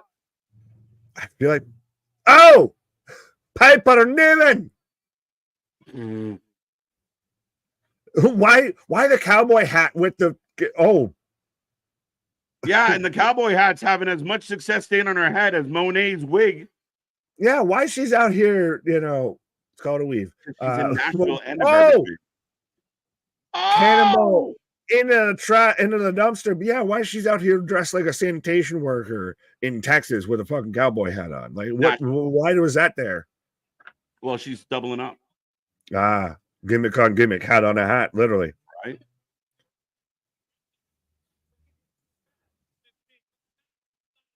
Trek saying a lot of people rip on Piper Niven, but she's good. No, she's fantastic. And I'm so glad she got rid of Dewdrop. Piper Niven is excellent. And if anybody followed her before she got to the dub, she can go. And they when they gave her that match with Bailey, they going for the back body drop off the apron, not happening. We got both women fighting over this table right now here. So, she came in like a wrecking. Oh my God! Look at Chelsea's bomb. Look at Chelsea's face. Yeah. Sit out power bomb. through the table into the dumpster. Let's go. Let's go. As Mia Yim climbs out, and she's out there even kicking up a piece of lettuce as she's climbing Yeah, out is of it. that what that was? Something. I knew Close it. the lid and ding, ding, ding. Bob's your uncle. There's your winner. Mitchin wins the dumpster match. I'm okay with that. That was fun. The only thing that would have been funner is if Niven had got up and shut the door on both of them. Fuck it, I'm out. That was fun. Well, that would have been actually fun if you do it. You work it as a spot to where Piper backslides and she flips the lid, closing Chelsea in accidentally. And Chelsea just even pre-move, she's selling the whole way. Like, help me. Right, and that's the thing is Chelsea's not buried or anything like that. This is literally it's a mid-card, upper mid-card feud for the women. Look, it was a fun match. Yeah, if anybody knows anything about wrestling, she went into the blender. Yeah. That's commitment to the job of like, I gotta dirty myself while I'm in here. Right, 100%. But yeah, that's the thing though, too, of that's what they're doing. And see, yeah, we're focusing, we're paying attention. This is an angle. This is an angle on the ankle. Do you think it's so we can go heel? Something. Do you feel like it's heelish? I said earlier, he left as a heel. I thought he would come back as a heel. I find it interesting he left as a heel. So they know that he's going to get a bit of a cheer on the way through the door, right? They get a little bit of love because we missed him. Right. And then he goes, all right, we'll give you your adieu, and then this is what we're going to do with it. Interesting. Right. But now I feel, Destiny's Child back together. They need a better name. Than Destiny's Child? I can't even remember what little faction name they gave them, but it's Bianca, Jade, Three's Company, something, and Naomi. Damien, I'm on the roster page. You lied to me. Come on now. What? Damien's claiming that they're on the roster page, MCMG, and I'm searching. No, this is why you check your sources, folks. Make sure it's wrestle votes instead of Wessel votes and stuff like that. Who the fuck is Sarah Schreiber? Is he like a reporter? Schreiber? I don't know. Schreiber? DeVille. No MCMG. Bailey. Hey, Bailey. Ooh. I want to know. We got Bailey and Naomi. Oh, see? The little slap on the arm, a little stiffer there, a little teasing. I got you, pal. Yeah. We're going to do so great tonight. All right, buddy. Right, pal. When people start calling you pal and buddy, they ain't your pal and they ain't your buddy. Yeah. Greg Miller's on the roster, but no MCMG. You're playing with my emotions. You know what happens when you play with Smokey's emotions? Chelsea died twice, and she is reborn. Right. We'll get your facts straight, buddy. Jesus, Stoner. Denisha went up WWE roster, go to the men's part. It's funny because if you go to the free agent section, it's Brock Lesnar and Omos are the only two current WWE free agents. So then that means Motor City's got to be on SmackDown, right? Well, they teased him on SmackDown. Right. Gilly saying, Bianca, honey, please separate yourself for Zayd and go after the singles title. I'm sick and tired. He's sick and tired of being sick and tired of Liv and Ripley. We need you reaching for singles gold. Why are you tired of Liv and Ripley? Why are you tired of things that are good?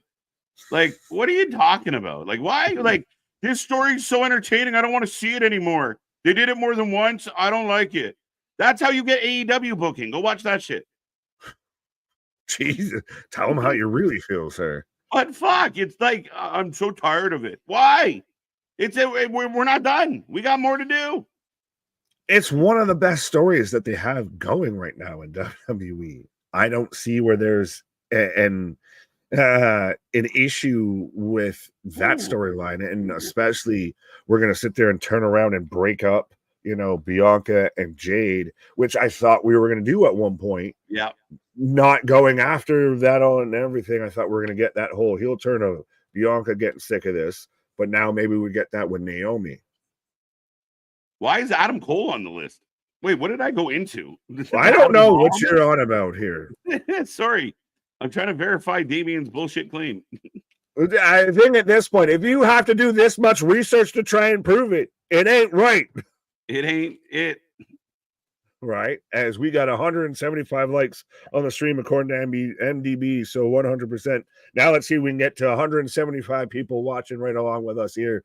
As we got 104, I saw 110 or 111 at one point here. Let's go. So let's keep this going. Be a friend, tell a friend. You never know what it can do. Be a friend. Absolutely. But I shall return. Fair enough. As there we go. As KJ's taking a pause for the cause. Stoner Jesus, it's weird because Brock Lesnar is trending. Of course. He's trending because, again, there's been the talk, there's been the whole conversation of the big guy. And when you say the big guy, you're going to think Dwayne and you're going to think, Brock. And honestly, we've talked about this, and I really don't see any reason why they would adjust from it. I would be almost more shocked and surprised if Brock Lesnar showed up tomorrow than I would be if Dwayne showed up, because the fact that Brock was literally the only wrestler actually named in any sort of the documents or anything like that with Vince and everything is the only one that's actually under investigation a bit, and also has a historic tendency to just sit there and go up to Canada and just do whatever he wants. Brock Lesnar does what Brock Lesnar wants, not what anybody else wants him to do. So I very much think, as they're shouting out Kane's debut at the original Bad Blood, but yeah, I don't think we're getting Brock anytime soon. Anytime at all. They would have to know that he is 100% not tied into anything with this whole Vince thing, and especially right around when the documentary came out. I know the documentary wasn't super inflammatory or anything, but that's still now fresh in a lot of people's minds. So simmer down. And The Rock has so much more of a tie into that, into the main event. Like, what are we going to do? Brock versus Cody at Saudi? Because I know everyone here was such a big fan of that before when we got it. So, hey, as we're going to the ladder match to start the top of the hour. Oh, sorry. I thought we were, because they were showing the ladders hanging. That'd be insane if they do that here. But we've got the Street Profits backstage. So, I mean, we realistically could here. Are they going to give this match an hour? Oh, no, we got Bailey. Yeah, because shit. We were setting up Bailey and Naomi and all that and everything. So I've got Bailey coming out right now. Sorry, they were focusing on, the titles hanging up there and everything. I got distracted. I thought we would have sat there and, jumped into all that. That would have been insane. Nick, your thoughts on the Kane verse now with Gain? JV, I think you're going to have to explain that question to me, because I'm not fully sure I understand. Wow, Metro Boomin, how did they get that guy? Better yet, who is that? I like Metro Boomin 100%. He's one of the best producers. He's more of a producer, really, at this point out there. But yeah. And he was the one that was out there with the whole video package with Cody, setting up Bad Blood as, yeah, so we're going to get a Bailey promo before we get probably Tiffany and Naomi here. Naomi for the win. BBL Bailey. Nah, I think that's all natural, my guy. Ironically, yeah. He made the. There you go. Next time we'll see Brock is in a courtroom defending Vince. John C., you honestly may not be wrong. I don't. I mean, how do you want to subpoena that man? Who's going to draw the short stick of that day to sit there and have to sit there and, go up to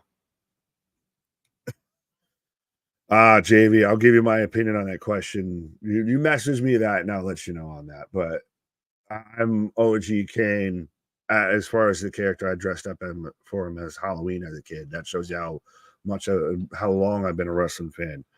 But yeah, you're drawing the short stick the day you've got to sit there and go and knock on Brock Lesnar's door to sit there and subpoena him in the middle of Saskatchewan and all of that. As I've got Nia Jax and Tiffany Stratton coming out here right now.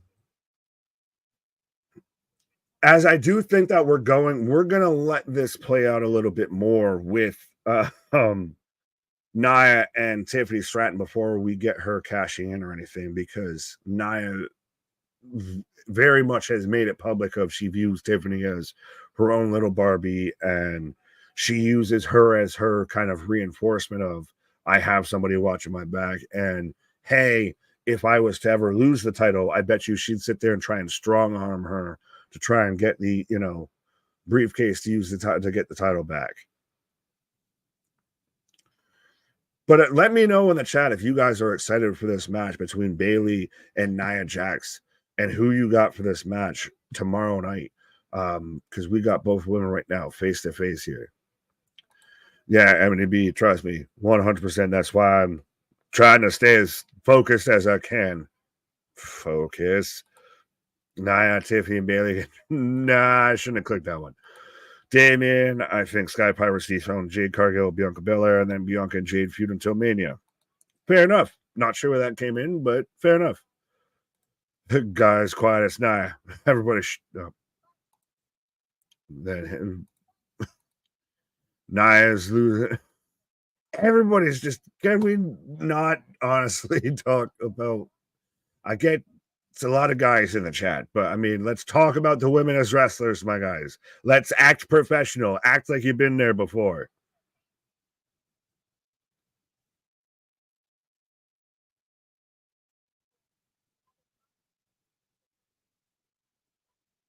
Oh, that's Bayley. That's a reach on a promo there of one thing that they want. They've never had a dominant championship reign like you have right now. She's been champion for really not that long and hasn't faced really that many competitors. And weren't you Bayley 2 belts and everything? So that was a poor choice of a line, I think, in that promo. Hell yeah, I'm excited for Nia versus Bayley as a 5-star classic in my eyes. Fair enough. Well, I mean, Nia very much deserves her flowers and deserves her credit, though, too, of everybody that poo-poo Nia initially. Why did they re-sign her and everything? Now you see exactly why. Now she is 100% out here, still putting on great matches, looks like a dominant, force, and is holding her own. She's not out there being, Miss Botch that everybody thought she was. Nick, Nia do look very good. Why is she getting no love? Huh? I'm lost. I don't think she's getting no love. I mean, if anything beyond that, it's more just because she's supposed to be a heel. Oh, as Tiffany steps in front of Nia, you can already see the look on Nia's face of like, okay, so you feel like you can speak. Now, granted, Tiffany, fix the hat. It looks like somebody might have sat on it. You might have just gotten that from a Dollar Tree or something. It's a little fudged up, but yeah.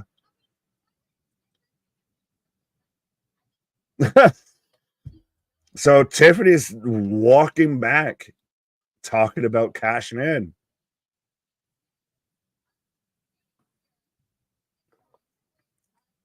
Instead of sitting here trying to break us up. Why don't you bow down to your queen? Ooh. Nick, Trinity Fatu, and Tiff double turn. Yes, but not at the same time. I very much could see Naomi going heel at some point. Tiffany is going babyface. It's just a matter of time, and I think we still need to give that one a bit of time. Still need to really like hone that in and really pull that in, because it might be, if you did it now, it might be a cool thing for the moment, but beyond that, it won't matter.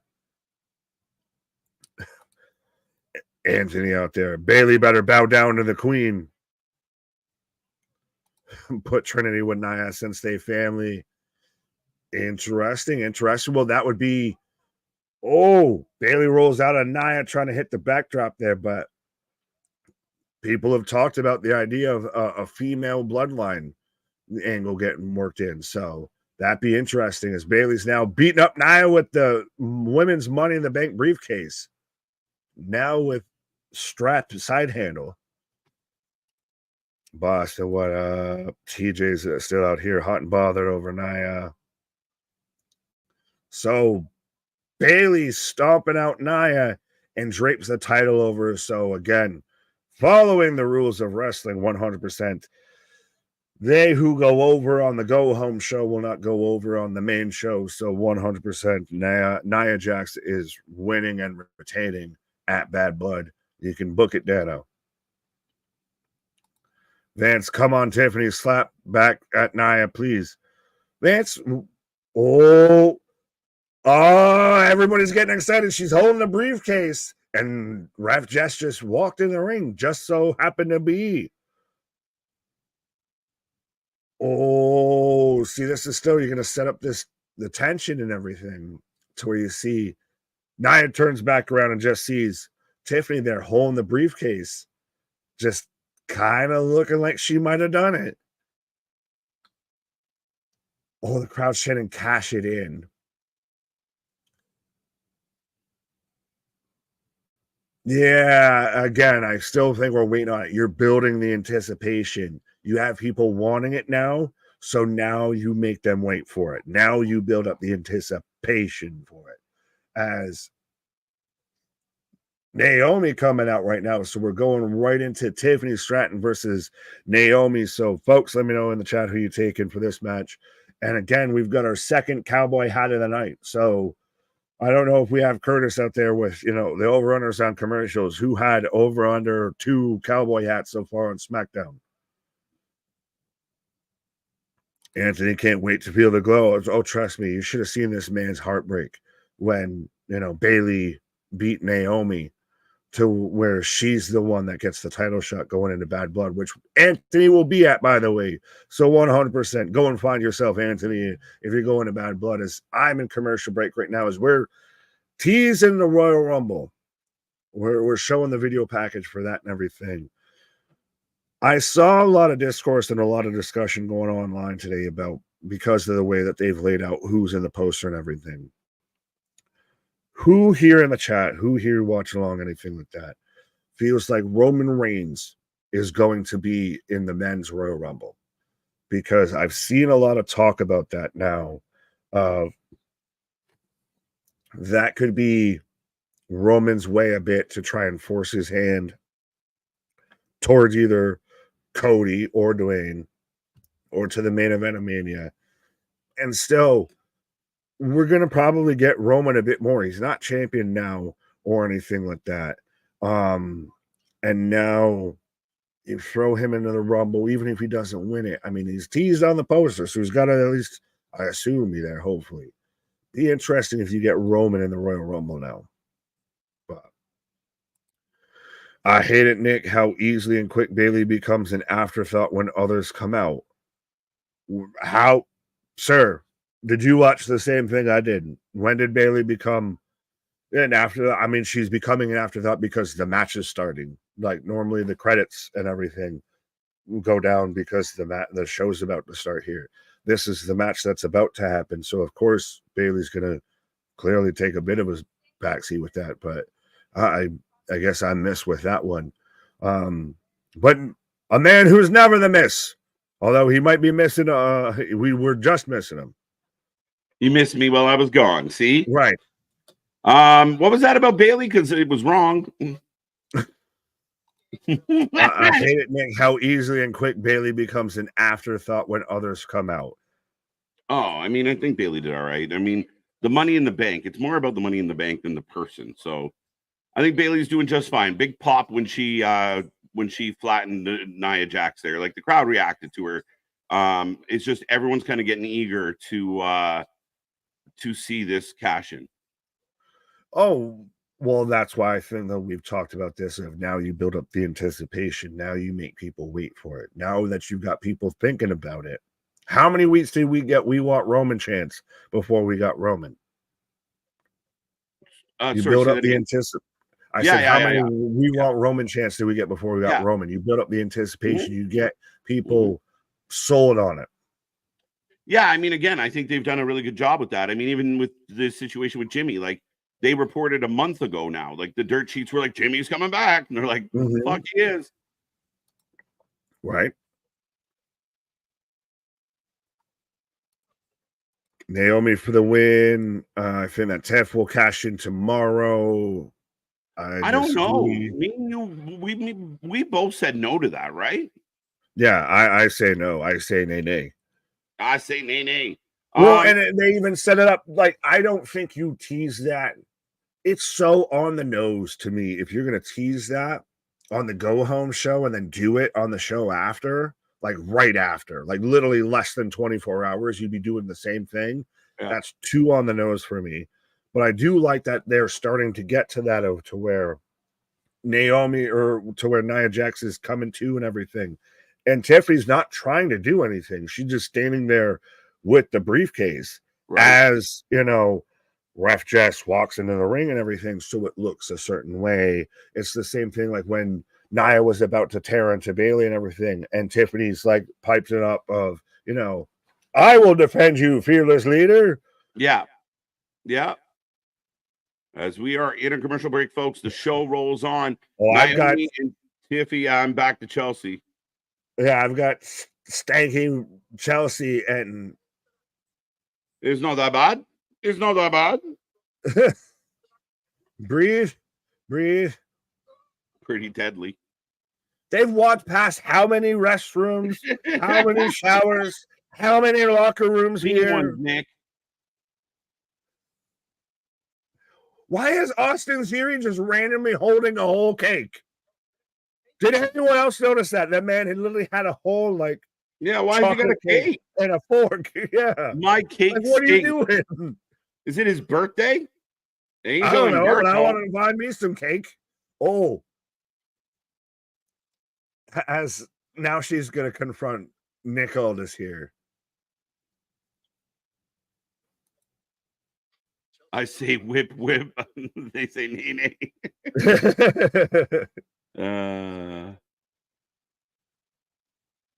Oh. Carmel, again, we're going so much into this AJ thing. It's an angle. Yeah, definitely. I'm with you, though. We could maybe see by the end of the night of this have a if not tonight, we have it next week. You get LA, AJ, or you get Carmelo, AJ, or Carmelo, LA. Carmelo, LA. Too many players. You know what I was trying to say. And then AJ shows up. Right. Too many acronyms, too many names. Too many pronouns, brother. Right. Well, shout out Wheatley Vodka. Again, hashtag not sponsored. Remember, it's like we're like a week, 2 weeks away from Thanksgiving here. So bring on all the pie.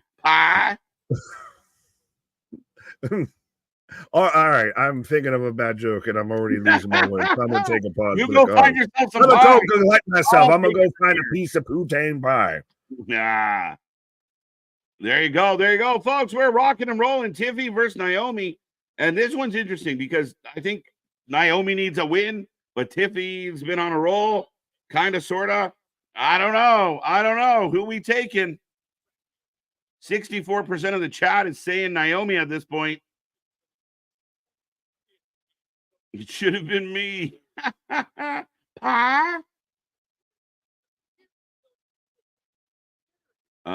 Nick Aldis has 4 more years as SmackDown GM. There you go. Nick and KJ, the show is sponsored by water. It's free and not from Flint. There you go. There you go. All the positives, I guess. Woo! Early prediction: DIY becomes tag team champs and defeats the Bloodline and the Street Profits. I don't think so. I don't like it. Naomi, Jade, Bianca, Destiny's Fate. All right. All right. Let's hope Nick doesn't go all Jason. We'll just tell her we ate it. We'll just tell her we ate it. Oh, shit. If you had to guess how much time will give Punk and Drew a bad blood, they're going to go for a hot minute. I think it's going to be a solid 25 to 35-minute match.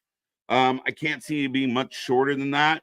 But again, remember, Punk might not have a whole lot as far as gas tank goes, so it'll be really curious. But I don't think it's going to be a short match, and that's part of the quality over quantity approach for the PLEs, right? So you have 6 matches. You want to fill the card, you give it quality matches, you make it work. So they're going to get a good amount of time.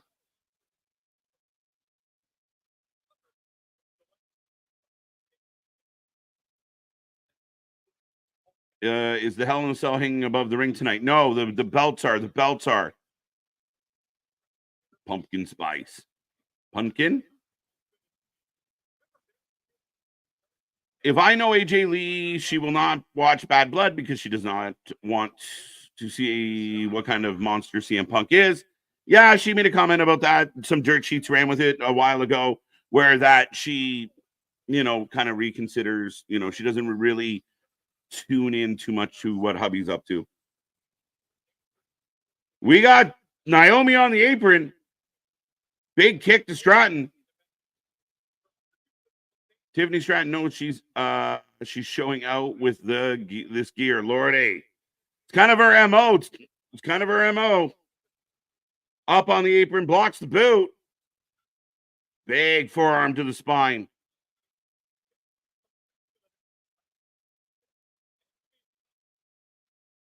Bum, bum, bum. Getting that chat, folks. Getting that chat. Get us back up to triple digits. Apparently this has become the break match. Naomi in control, going back to commercial. The all split booty drop on the gut as we get the commercial break. To be honest, out of all the matches tomorrow, I'm looking forward to the tag ladder match the most. I think it will steal the show. The ladder match is tonight, and I'm still hard pressed. As much as I'm looking forward to the main event tonight, I do think that we got a lot on that card that is going to be fun to watch. So yeah, hold on tight for that. But yeah, we will be back tomorrow, 5 p.m., folks. It's going to be a fun one as we hit another commercial break. As I say, always keep the chat going. Keep it busy. Looking at why did I click on that one? Naomi is always like a Lisa Frank notebook. All right. Trekipedia, it's not funny about Flint. I'm from Flint. Oh, sorry. 190. Let's go. Can we hit 200? Let's do it. This is an okay match. Not bad. It's been all right. Not too shabby. And again, I'm always an advocate of the women's division. The fact that WWE use their women, give them quality matches. They're a higher level of match than we get in other companies. And again, I think they're doing fine. So far, so good. Da, da, da. There you go. Also from there you go. There you go. It's all jokes. It's all jokes, folks. Nothing but smiles. Nothing but smiles. Dun, dun, dun. But ladies and gentlemen, again, in the commercial break, I want to propose the question to everybody out there. As far as the cash-in tomorrow, 67% of people are thinking that 70% of the people in the chat are voting for Naomi to win this match. Does Tiffany lose this match and still cash in tomorrow? I don't think so.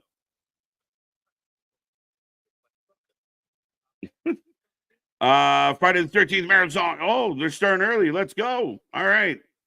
How likely do you think when Matt Cardona returns to WWE, brings Steph D-Lander with him?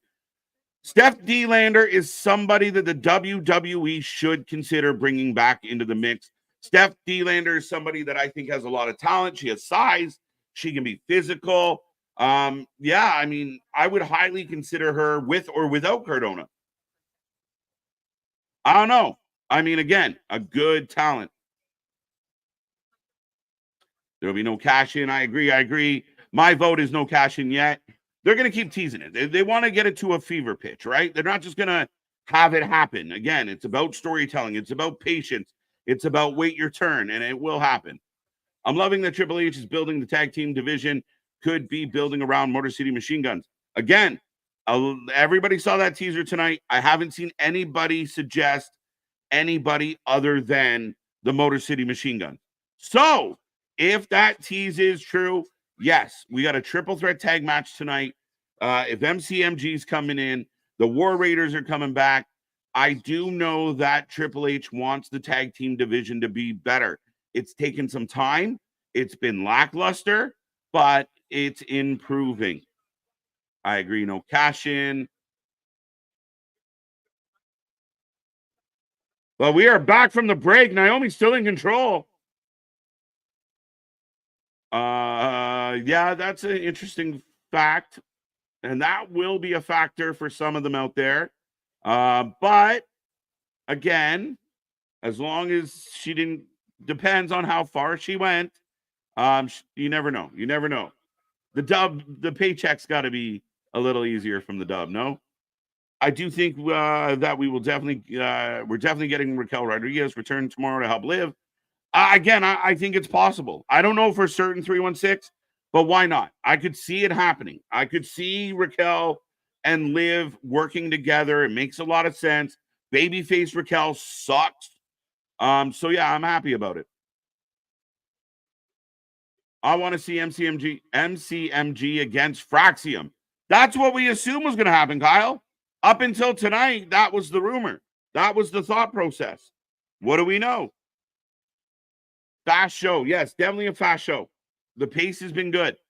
A lot has happened already in the first little portion of the show. We haven't really missed a moment. And again, I mean, there's not much left on the card outside of the main event. So it's been a good show in that regard.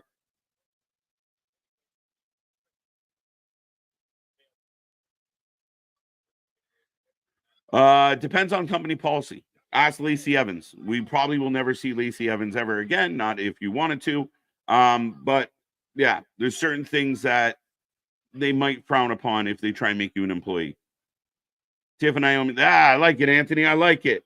As Tiffany blocks the X Factor into a drop kick. Very nice.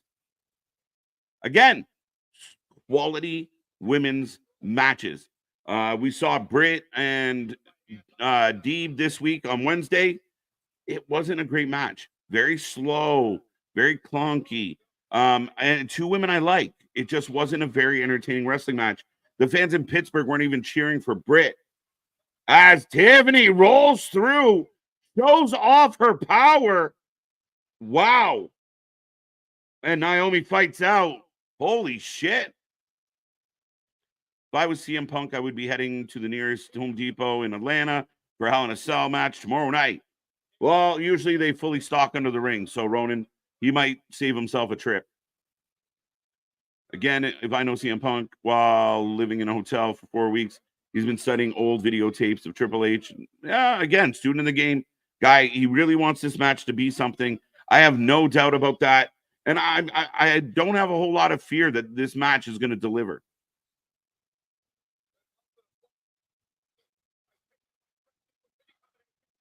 Two count. Back to the roll up. A little bit of a sloppy roll up. Took too long, but Naomi steals a win. So there you go. Naomi wins. Didn't love the ending. Just because the ref was a little slow, but it's okay. Roxy and Julia set the bar this week. They were outstanding. Outstanding. Naomi wins. MCMG and the Street Profits. MCMG come in as baby faces to go after the bloodline. Taking on the Tongas isn't terrible either. If we get CM Punk and Drew themed weapons, I'll be pissed. I don't imagine we will. I hope we don't. When do you see Roxanne Perez getting called up to the main roster? I don't know. Two reasons why I don't know, Damian. One, because they are putting such an emphasis on that division. They're putting such an emphasis on NXT as a third brand. So I don't think talent is going to get scooped up and drafted up as quick as they have in the past.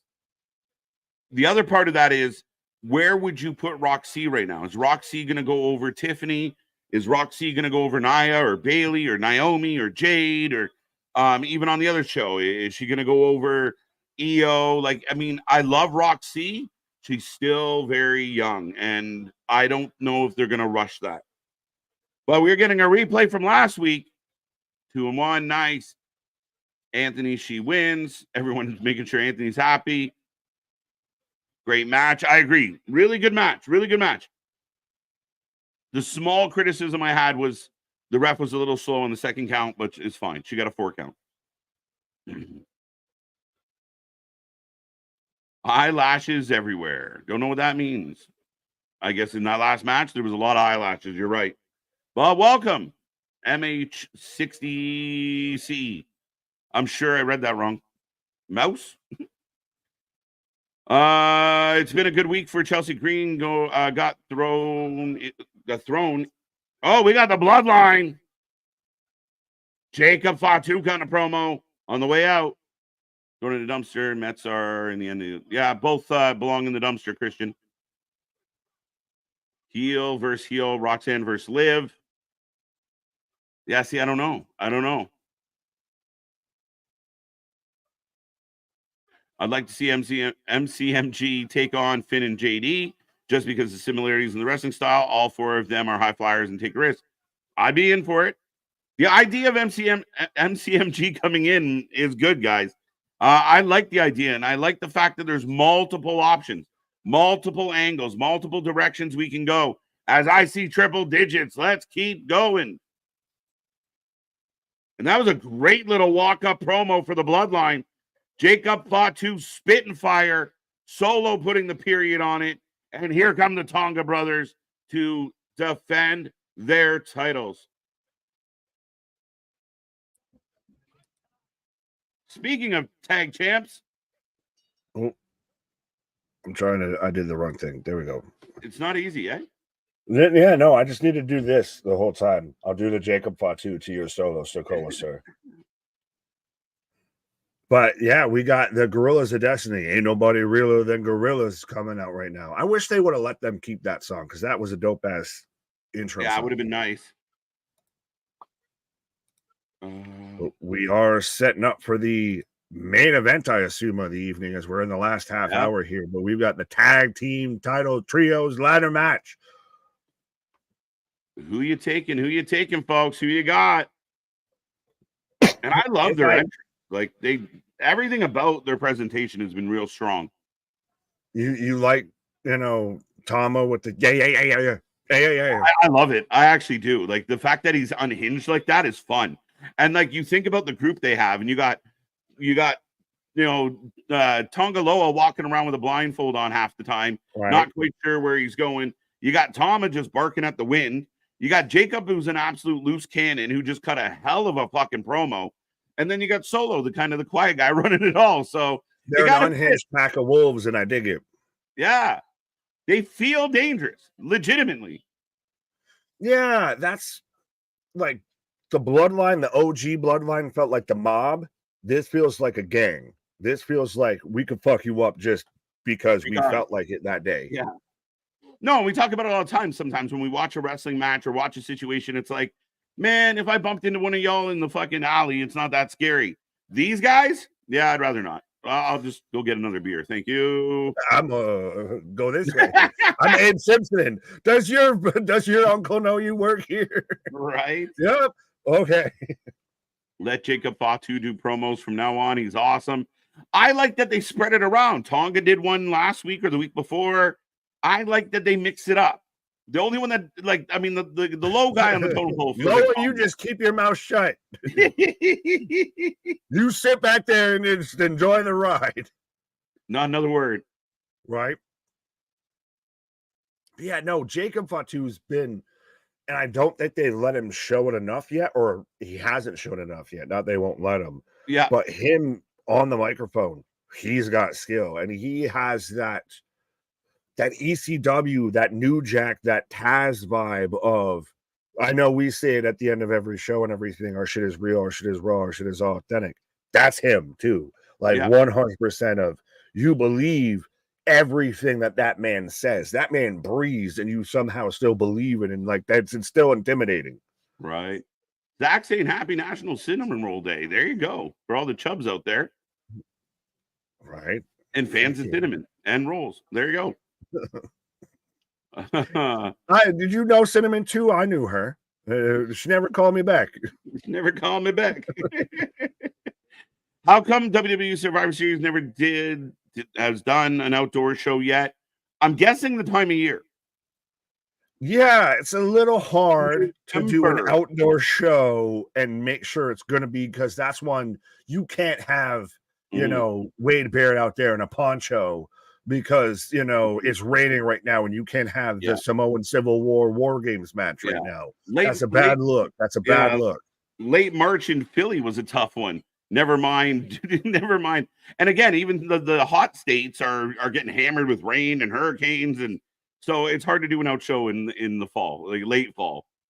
Yeah, and well, that's why I still find it interesting if we're gonna have, August out there in the Meadowlands for SummerSlam, open door arena and everything out there in the Northeast in August. That could be really good, or that can be really shit. Right.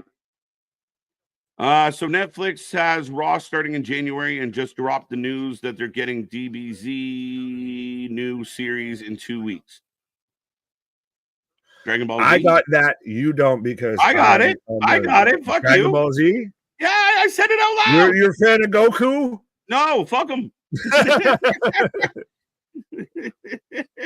I knew what it was. I just don't know. Okay, that's the furthest we got. Okay. I knew what it was. That's enough for me. I didn't know if you even knew what it was. I thought he was speaking in code. Like Dolby Digital. What are we talking about here? Adobe Premiere. What? Right. I admit I'm not excited about a DBZ of any kind. Oh, I'm a sucker for Kakarot and a Vegeta and everything. I'm a nerd. Did you see the Vegeta? I'm a big fan of a giant Vegeta. Can I get a chicken vagina? Yeah, Damon, go find Anthony and say hi. Right?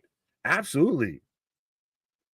Tiffy's in trouble as we come out of the commercial break, Nick.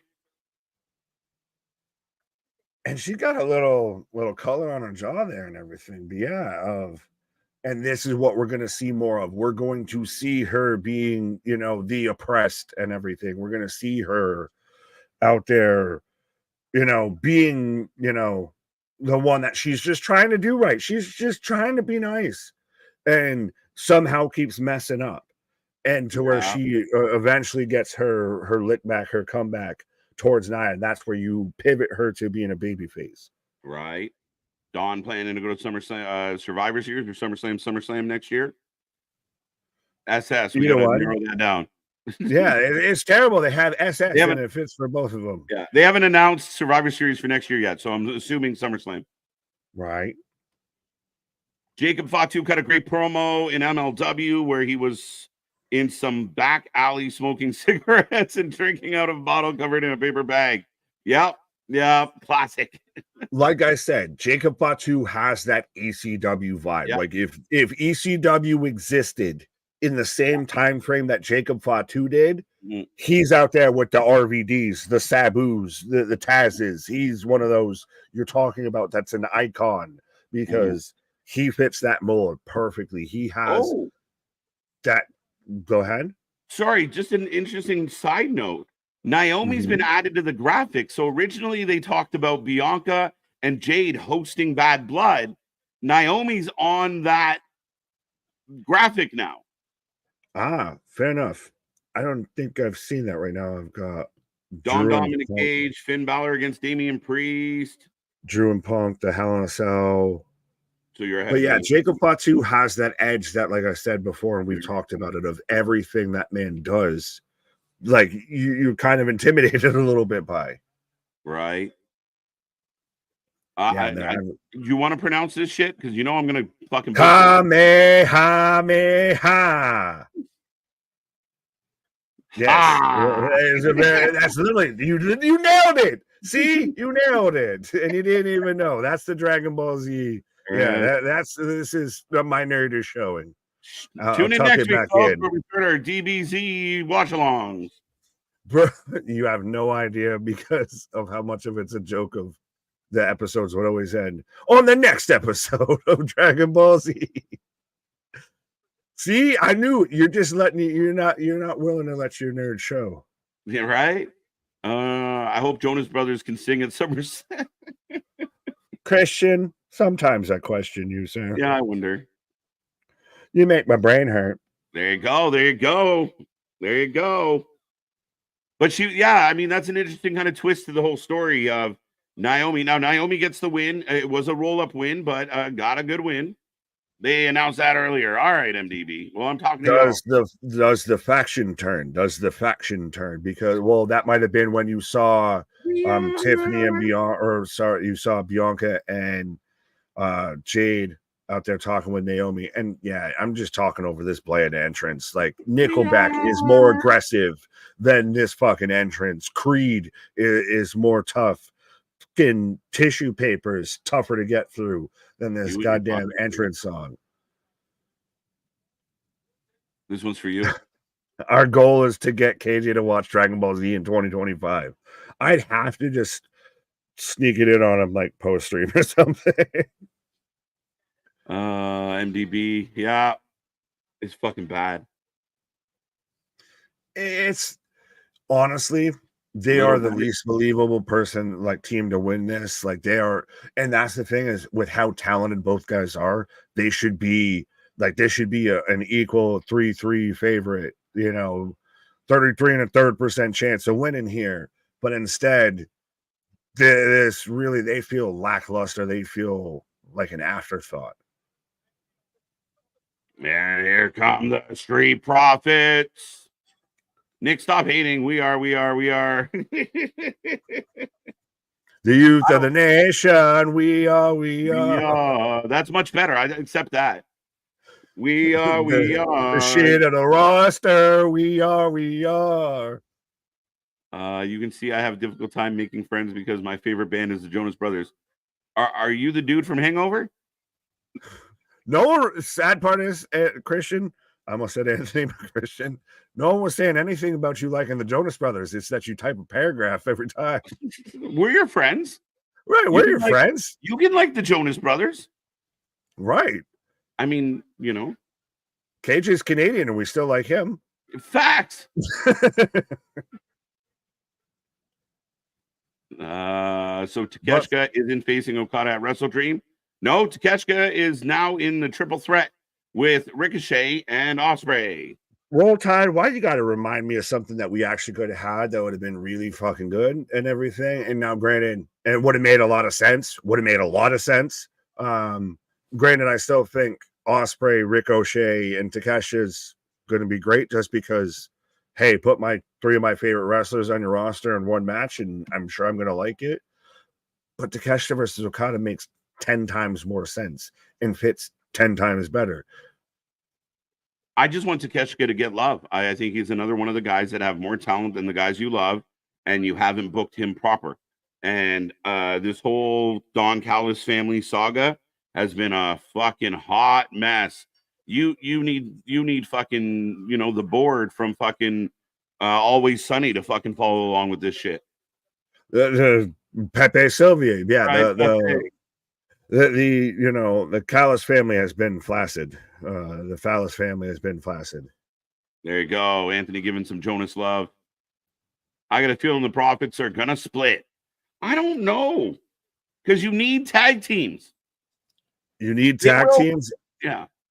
And Dockett or Ford has even gone out there and said he doesn't really want to split because he knows how normally when some shit like that happens, and Dawkins is too good to, have him go the way of a Tucky or anything. Right. Oh, big kick so DIY and the Profits get rid of are trying to get rid of the bloodline. Oh well, yeah, you got to take out the champs first, and then we split it shit. between the two of us. And it's interesting. The Profits are out there in Bengals gear. Well, we know Dawkins is a diehard fucking Bengals fan. Right. But no, it still looks dope. Like, honestly, I'm a Buffalo Bills fan. I'm not a Cincinnati Bengals fan, but the Cincinnati Bengals probably have like the hardest like jerseys and everything in the league. Like, it's a tiger. I'm a sucker for tiger stripes, I guess. It's a tiger. Dawkins has one knee pad on it. He's trying to piss me off. He's listening to just you, MDB. He's like, that motherfucker keeps complaining about my knee pads. I'm gonna do one just to frustrate him. Right. Look at the chat giving the love to Christian. I love this chat. What a family. Even if you like the Jonas Brothers. They did better when they broke up. Well, and it's just, that's what it is. We're the wrestling family. We're the wrestling utopia. We're the carnival of wrestling buddies that you can't get in your real life and everything like that. We can't all, be together in real life. Christ, me and KJ have never literally actually seen each other from like the waist down outside of pictures and everything. So pause. Wait. Pause. Yeah, provocative. On. Well, only marks coming soon, 2025. Tune in, folks. Make sure you become a member for that, 100%. But yeah, no, still, we're the traveling cavalcade of wrestling buddies, and we, welcome all opinions. We welcome all characters and everything like that. And yeah, 100%. Yeah, absolutely. We are the wrestling utopia, and we love it. But folks, we are on commercial break. We are in the main event. Time clicking down real quick on this one. SmackDown go fast for you tonight, sir? Oh yeah, and I kind of expected that because we've talked about this of weekly shows at this point. If you go back 2 years ago, even there are many pay-per-views at this point. Like, we had a dumpster match, we have a trios ladder match for titles and everything like that on tonight. Yeah, and we've still got a pay-per-view tomorrow. We're getting a world title match and an IC title match on Monday Night Raw, which we'll be back at it for, and everything. Like, we just had NXT that debuted on CW that felt like a fucking takeover. We're now, it's a wealth of riches when it comes to good quality matches, and that helps the shows click by. Yeah, and I think it's been like definitely a trend of like the Friday night before a pay-per-view, they make it like a pre-show in the sense of like you get a match like this. And some people are, why isn't this on the pay-per-view? Because it's a great main event when your main eventers are gearing up for a pay-per-view. Weekly television, but that's the thing, is this goes back to what you and I and a lot of other people grew up with, of your weekly television. People always think Rock and Austin main event in every Monday Night Raw, or if it wasn't them, it was Taker and Foley or something like that. It wasn't. You had stuff like what we've got with this. You had the tag titles, you had the IC belt and everything, that main event in it. But the difference is that shit mattered and everything. And that's where we're at with this, to where we have so many good matches that will give you only 5 or 6 so you don't get burnt out, and you keep wanting more, so you tune into the weekly shows that make you turn into the pay-per-view. It's how you get repeat customers. Well, we're gonna remember, you're my number one customer. Right? We already have a world title match announced for the Monday after Bad Blood. Like, they're not fucking around. You have 2 title matches for Monday already announced. That's the announcements on the show. That's how they're selling Monday Night Raw, is 2 title matches. Absolutely. KJ and Nick have become my friends. I love this channel. Oh, we love you too, bro. And Boston Gamer hanging on thin ice. See, we like Anthony, even though he likes Boston. Like, see? Yeah. We like Boston as a person. We just hate the city for different reasons. We got nothing but love, folks. Look, I can even do this. See if it works. Oh, see, hearts. Who out there is going to be able to throw out the heart emojis and, make hearts magically, spring from their hands and everything? Oh, look at this. Montez running the ladder without it even set up. The Tongas switching them off. I've got Gorillas of Destiny out here running roughshod with the ladders. You're ahead of me. All right. Well, for whatever reason, when you go on break and come back, you end up ahead. I literally don't touch anything, though. I walk away from the computer. Like, I walk away from everything. This channel is safe and fun. I don't know about safe, but I'll take fun. Whoa. Whoa. I'm not going to touch that. Remember when it was Taker and Kane feuding with Stone Cold and Triple H? Yeah. Didn't last long. Mm-hmm. This match, Right. in my opinion, deserved to be on a pay-per-view. A ladder match needs to be seen in its entirety, free of commercials and picture-in-picture. Nah, I think Nick just covered this perfectly. I think I agree with you. Yeah. Well, it's you're selling people as I've got. Mhm. I just had Tama Tonga with the springboard slingshot thing into the ring onto the So ladder. I got them. Both the Tongans have the ladder up in the air. They're chucking it. All right, so you're behind. Yeah. No, But no, to me, 100% of when you the best way, and that's why weekly television always worked when it came to wrestling. Why you wanted to make sure you tune into Monday Night Raw, because you were going to see some shit that you probably shouldn't see on pay-per-view. Dawkins over the top on the ladder, taking down both Tongans. Oh, tope from Gargano, not as clean. Ciampa getting up. They're fighting on the outside. And here comes Montez. Up and over, everybody down. It's a schmoz. I don't even know if I'm anywhere near the same stratosphere as you. KG is like the wrestling Santa, bringing wrestling gifts all year long. Yeah, I'll come down your chimney once a year. Fuck you, MTV. And niggas like Krampus. You got to keep in mind, like, right? You thought I was disagreeing with you on that. No, I was going at the comment of man's just kind of getting mad at me. Gorillas of Destiny just went down. Yes, it did. But B-Fab telling Montez to go into the ring. Okay, so we're close here. I've got a table. Do you have a table? He is looking for the table. He's on all fours, can't find the table. Around the stairs, looking under the apron, grabs a table. And the crowd goes wild. And commercial break. Oh, Russian Skittle. That's like the nicest thing you've ever said. And we're not even 3 years old yet, bro. Like right? 2.5. 2.5. Our birthday. It didn't take us 5 years and 2 TV deals or a GoFundMe or any shit like that. We didn't need investors or anything. Right. We just did this from the roots up to the boots up. Right. Or 8 years, a daughter, and a bus stop. We didn't need any of that shit. We just did it. Right. But again, going back to the whole thing, and we go to commercial break. I mean, I like getting these matches. Like, if you think back, man, like, when did Mick Foley win his first ever title? It was on a Raw.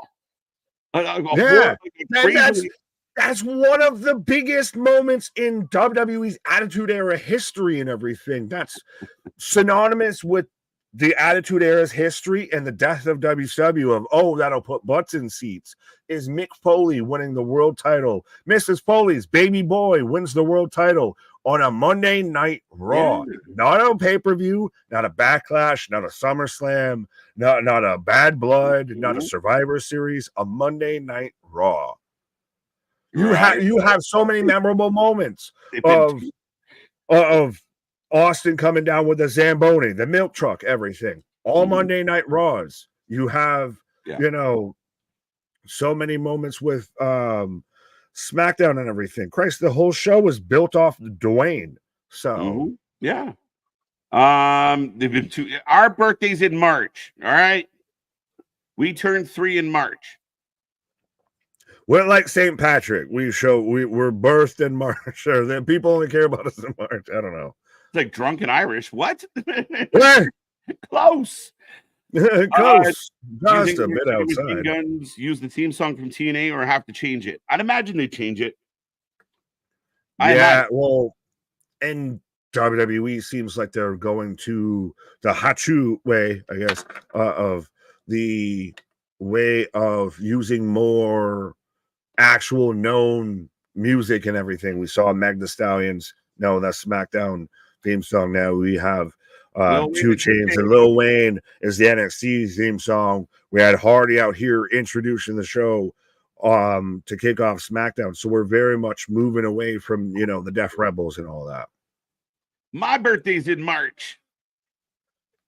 I'm glad it did. I'm glad you found us, except the last part of that kind of. Yeah, not gonna lie, you had us in the first half. Nick and Cage here, like St. Patrick, all shamrock. I'll take it.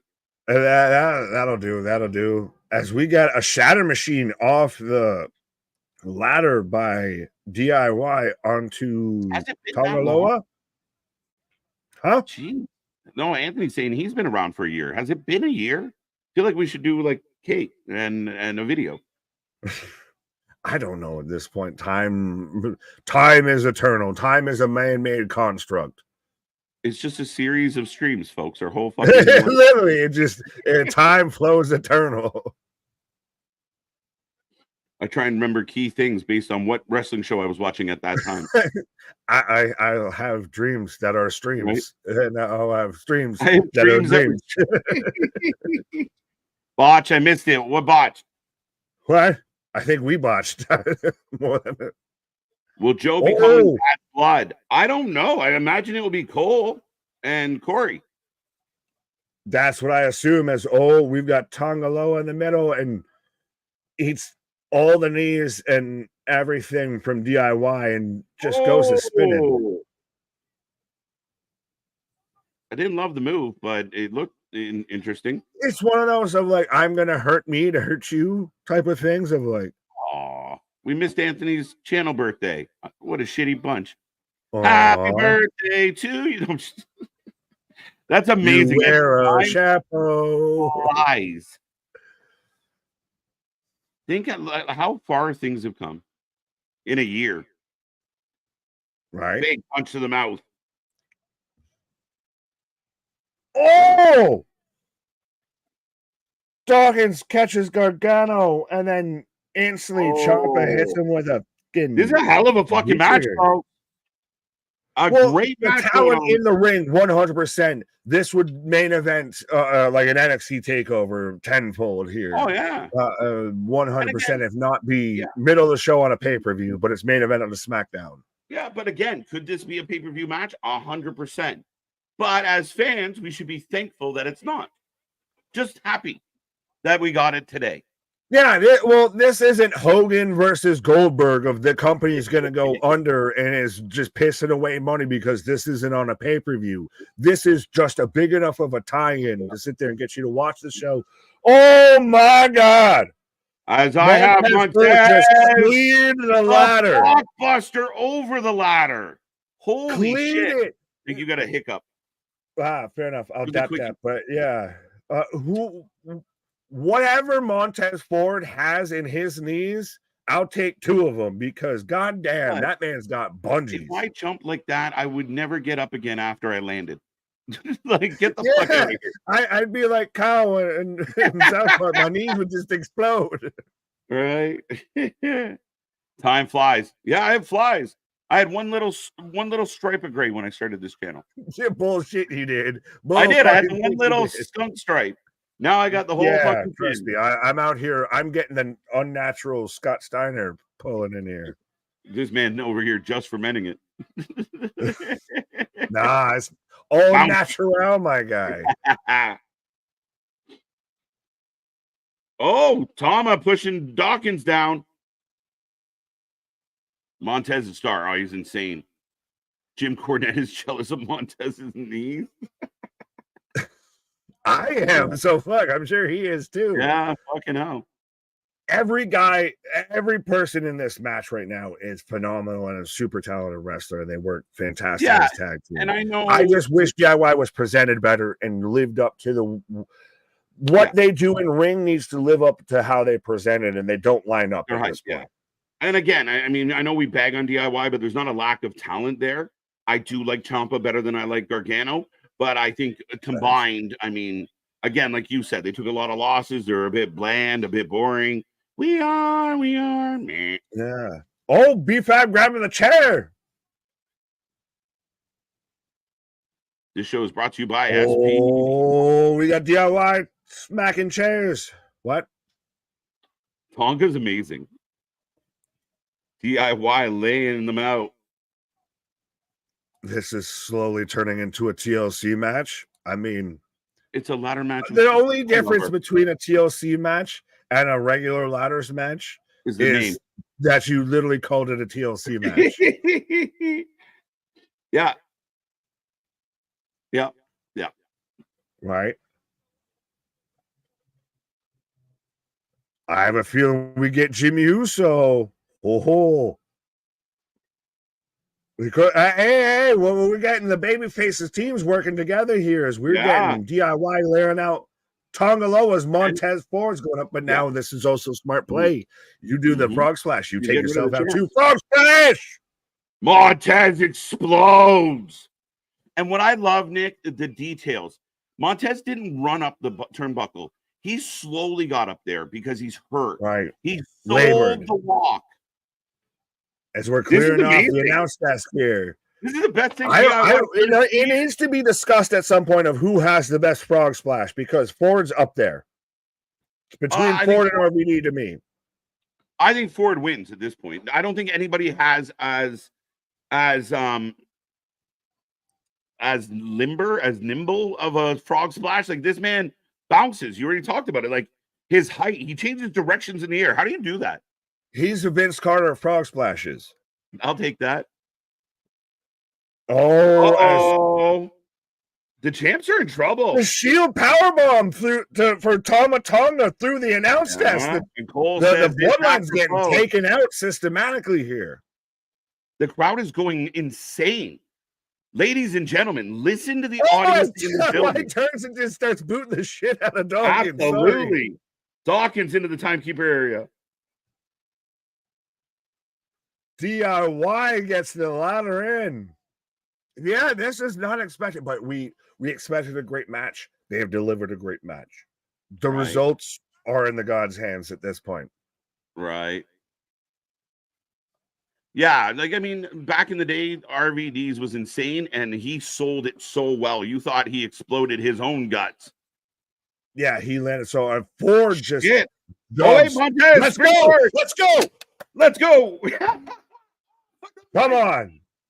They're fighting on the ladder. Yeah, but you got the bloodline completely taken out, so we've got literally just nothing but Montez Ford. We've got the Street Profits and DIY right now fighting each other on both sides of the ladder here.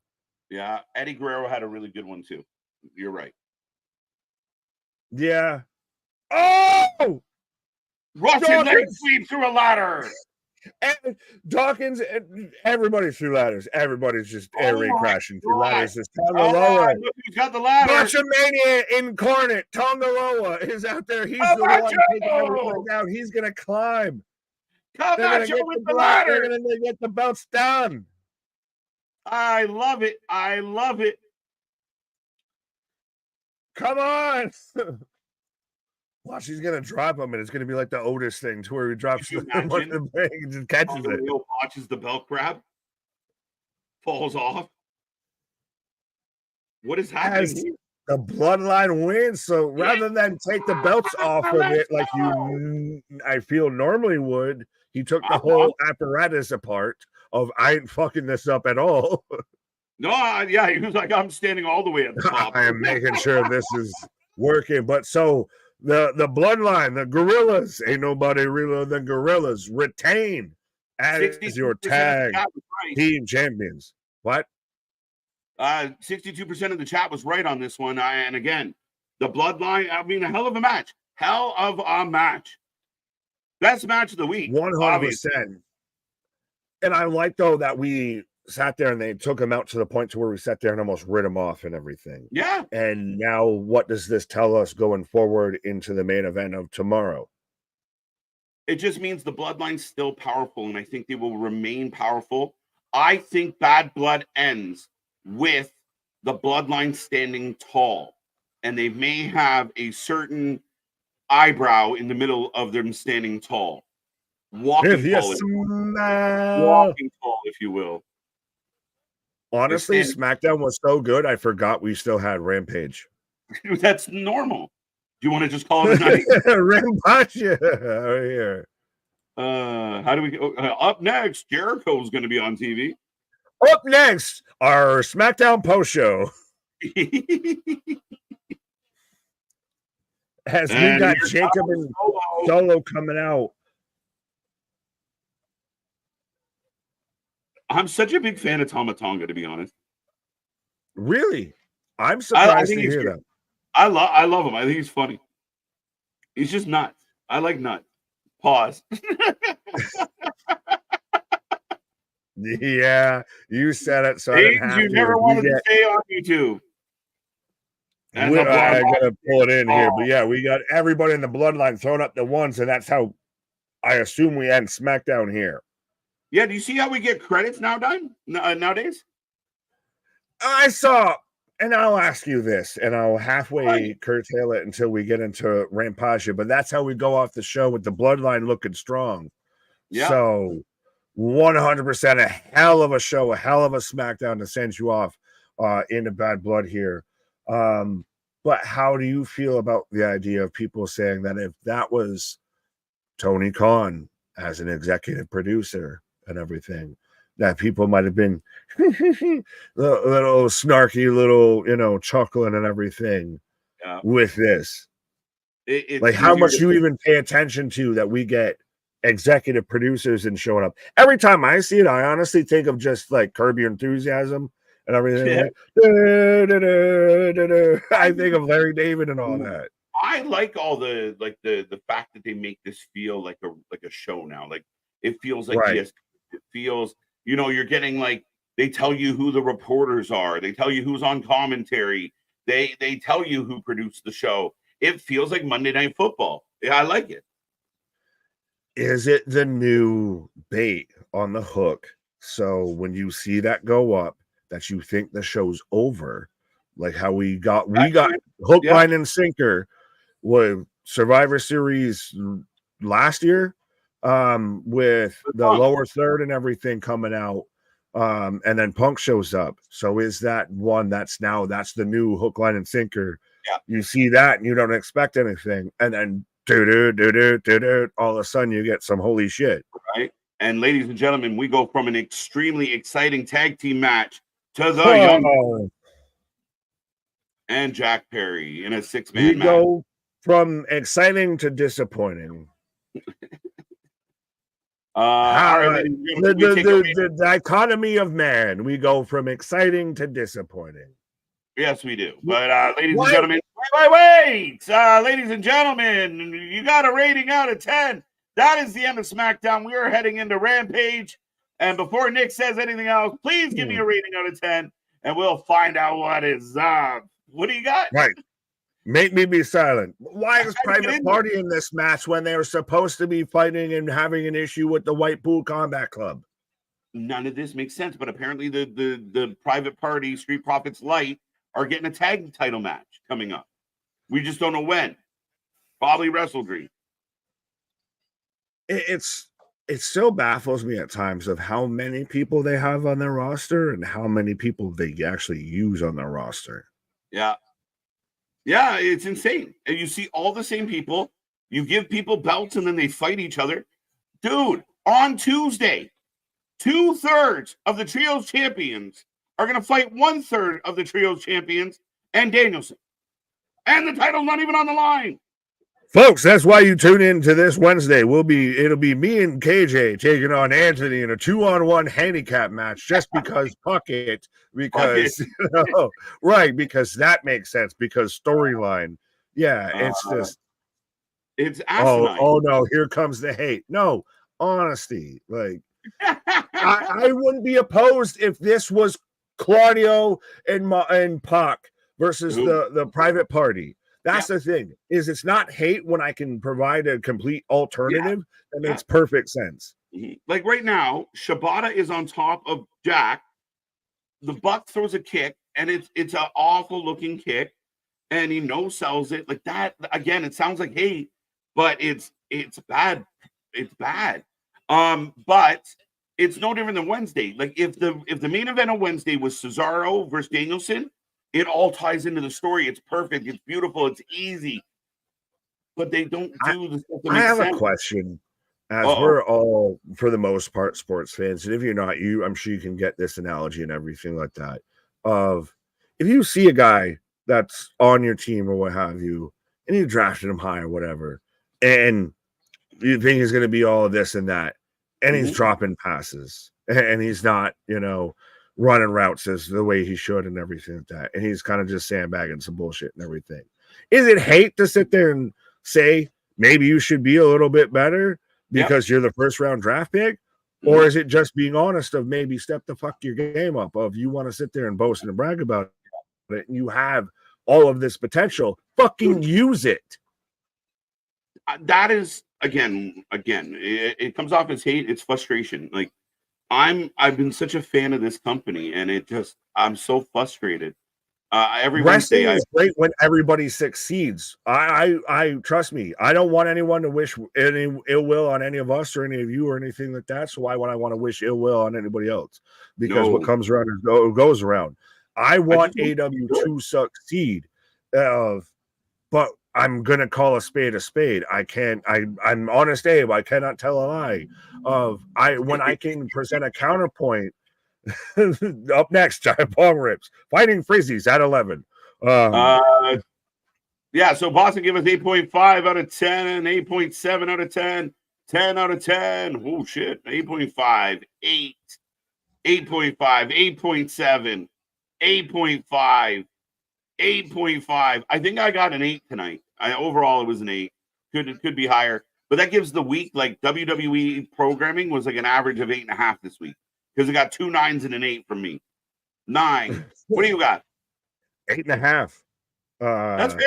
I really like. I would more like to hear what the issues exactly were. Like I could see where there were some faults or what have you, but to me, it was a really solid show. Like the AJ Styles thing was a little weird, whether it was legit or shoot, like whether it was an angle or legit, still a little weird. Like the dumpster match to me was great. The ladder match was fantastic. Like there's really hard to complain about this. I'm almost knocking it because I don't want to, break the Meltzer scale. Yeah, I mean, again, it was a really good show. I think just grading on a scale, there's probably a couple spots that could have been a little more. Like to me, it's hard to give out a 10. I'm just picky like that. The main event was awesome. The AJ stuff was good. Carmelo's good with them. We'll find out what that angle, where it heads. I like the idea that maybe this was a ruse for AJ to kind of get his hands on LA. Yeah, I mean, again, the dumpster match was fun. The Tiffy Naomi was a good match. Yeah, it's solid. That's the one I missed. So I could meet you at an 8 if we want to be coincido, simpatico here. But yeah, I've been a fan of most of WWE's shows this week. Yeah, they've cooked. They cooked all week. They've cooked all week. Jericho on commentary for the main event. At least I know he just doesn't go the fuck away. This man is haunting. The ghost of AW, Ebenezer Snooze out there of he just won't fucking go away. 8 out of 10, 8.5 out of 10. Hey, sorry, I'm getting picture. I'm sure you're hyped because I'm getting hockey advertised here. I'm getting Chick-fil-A. Oh, so you got the advertisement for me and I got the advertisement for you. I said to a friend Learning Tree was bad. They said, oh, it's supposed to be dumb. I'm like, dumb, yes, but you can be dumb without being bad. Trekopedia, you nailed it. And here's the argument that everyone has to remember. Jericho did this in response to the fans hating him, not the other way around. It's like Pretty Deadly showed up stupid, so we boo them. But they didn't start being stupid because the fans were booing them. Well, we're at this point now, we can call the bullshit before it happens. Like we sat there and we both called of him going towards Lisa. What up? I missed the show, but I would guess that Paul Levesque booked another great show. He did. It was solid. But we both predicted that Jericho was going to go after the Ring of Honor title now because that's all you can do at this point. And to sit there and you bring in a Jay Briscoe into it and everything of like, now you're just grasping at straws. Now you're falling down, and now you're grasping at the last shit that might hold you up. Yeah, I got some heat online this week about that. And it wasn't the fact that it's like, I believe when you're entertaining and you are being a heel, that you can kind of go into dark places. My issue with Jericho going into the place that he went was that, to me, was low-hanging fruit and he had nothing else to offer. That's my issue, is it was just an easy punch for Jericho. He doesn't do anything creative. He's taking, it's all these shortcuts and none of them work. I'm going to say this, as we do still have, we're back in action, as we've still got the trios match going on. It's what you would figure this match would be. Like, literally, I don't have to tell you, if you've ever watched a Young Bucks match, you've ever watched a Private Party match, you can see it play out in your head. And the ref is irrelevant. They tiptoe between both sides. If you're going to be the company that pushes the edge, if you're going to be the new ECW and type of shit, we're going to still be on TV and everything, we're going to do the adult content because they don't and everything, then you lean that way. If you're not, and if you're going to do, we're going to be the independent high-flying content and everything because they don't do that, then you do that. You can't walk this tightrope. You can't be kind of trying to be, consumer friendly and kind of not. Like, they want to still get advertisers and everything, but the angle and the show that they want to present pushes those type of situations away, I feel. The Bucks just kicked Perry in the face and then tagged him to get in.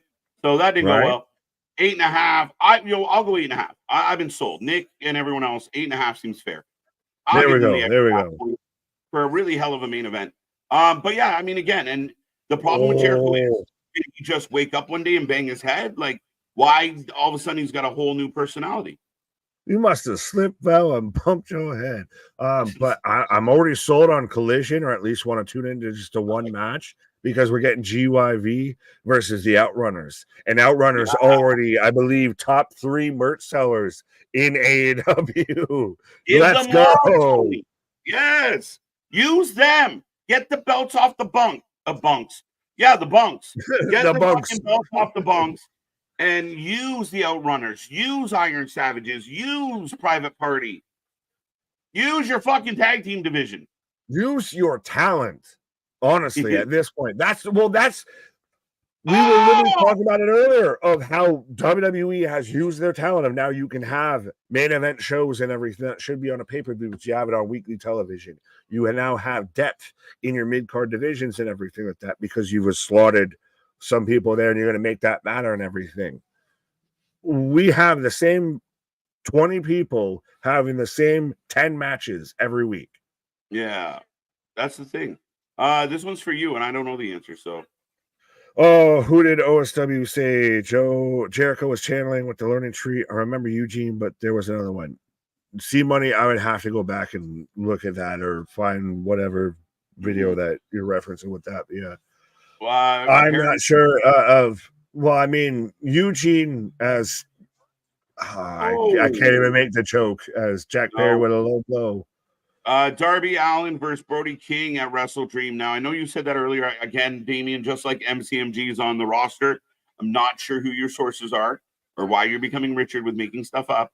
But I will check. Well, because I've heard that Darby's going to have a match on Wrestle Dream, which is fucking stupid. It is. It's an open challenge. It's so stupid. He should have a match as a world title. Absolutely. 8.5. You're falling down the learning tree, and on the last branches is what Jericho is doing.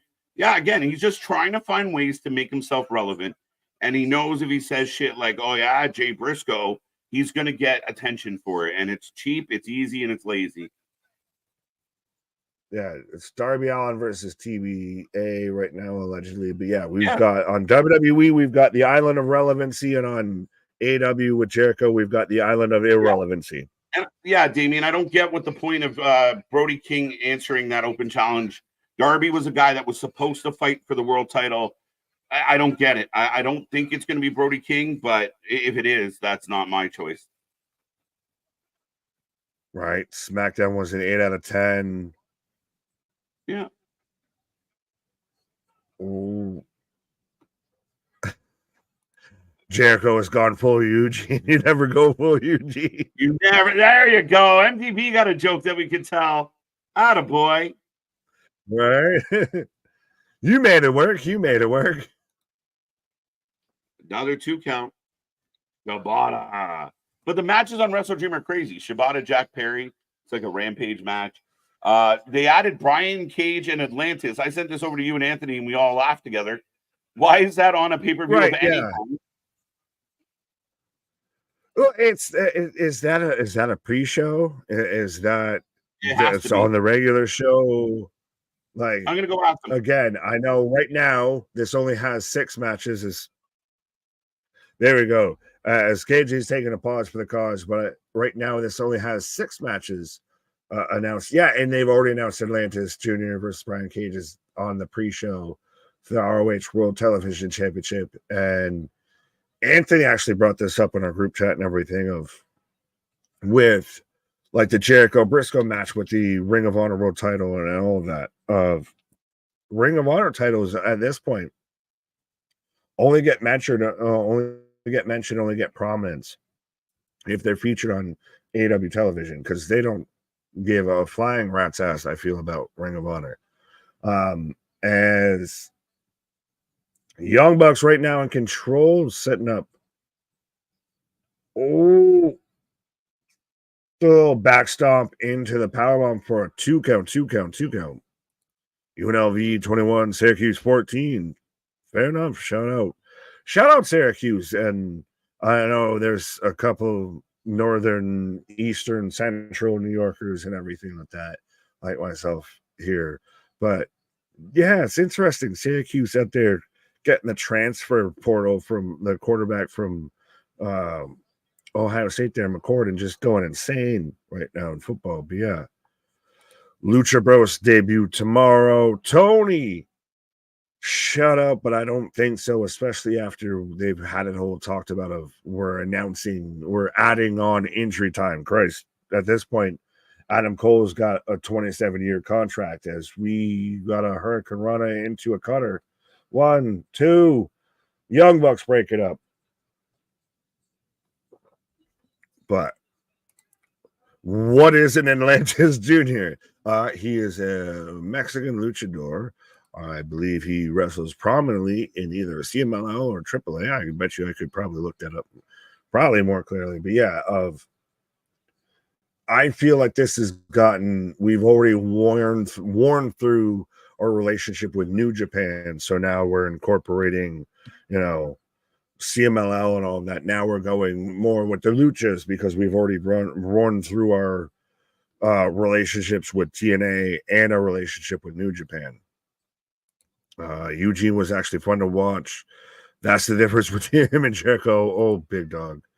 Oh, you sweet son child. As Double V Trigger from the Bucks. Are we sure Wrestle Dream isn't on Elm Street? Sounds like a nightmare to me. Trek, I love the pun. As we got to roll through. 1, 2, 3. As so the private party sneaks the win, gets the surprise trios win here. As you literally with Shibata, you thought you forgot it was a trios match. You thought it was a tag match, if not a handicap match at this point, as Bivens out even backstage clapping. So, like KJ, I believe, mentioned earlier and everything, we're very much setting up for now. Private Party is going to get set up for a tag title spot, which last I knew, I feel like they should be fighting with the White Pool Combat Club and everything after, we're getting the Hammer spot and we're getting, Aryan Nation Moxley and everything. And on Collision, we're getting a three-way tag of Private Party again versus House of Black and Top Flight. Winner gets an 8-0. So they won this match to get into a triple threat match to challenge for, the tag titles here. Hoy. I'm fair enough. As I've got Statlander backstage right now with Renee Moxley Good, and it feels interesting enough of it. Feels like they They switched attire, but I digress. 444 saying good match. It was an all right match of to me, it's still a little bit at this point. If you've seen a Bucks match, you've seen every Bucks match. But it's Camille and Stack getting nose to nose. This would be interesting if this was for the CBS title, if this was to challenge for Camille and Action up next. I fucking hate Mercedes Moné, respectfully. That's my opinions and not the opinions of the channel, or do not represent the thoughts and opinions of the channel, I guess. But god damn it, we talked about Logan Paul earlier as insufferable. We joked about Dom as insufferable. Mercedes Moné, just I wish so much to at least hear less of her. If I still, at least I'll watch her in the ring, what have you, and maybe she could do something halfway decent in the ring. But I'm so sick of her at this point. Like, I'm over it at this point. But yeah, up next, we're getting Camille versus Chris Statlander. So we're kind of getting heel on heel on heel here. So let me know, folks, who you're taking, whether you're taking Camille or Chris Statlander. And I will say this as we are on commercial break, as we've still got 70 some odd people kicking it with us. 100% be a friend, tell a friend, like, share, and subscribe. We do this for anything and everything when it comes to pro wrestling. Trust me, half the time it's more of a decision of, fitting in, life versus, covering all the wrestling here. But 100%, we're back at it tomorrow for Bad Blood. We're back at it Monday Night Raw, Tuesday NXT, Night 2 out there in St. Louis on the CW, Wednesday Night Dynamite, the Go Home Show. Or actually, we don't even have that. We have Title Tuesday. I forgot. We have Title Tuesday. We have AW Dynamite and NXT going head to head. So 100%, we got that going on. Then we've still got, Wrestle Dream predictions. We've still got Wrestle Dream this next coming weekend here. So 100%, the wrestling don't stop, and we never do. And at that point, the wrestling may suck, but we never do as well. So 100%, be a friend, tell a friend, like, share, and subscribe. But shit, man, AW is all over the place. Yeah,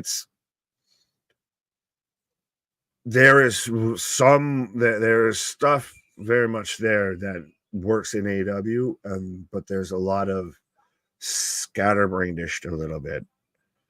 Give Camille the Goldberg. She gets the jackhammer. Statlander versus Camille, to me, like I said, would work if they were fighting for the title, like, not the one, like, if that was the title match versus you got to win this to get to Mercedes. Like, you have a heel going out of heel to face a heel.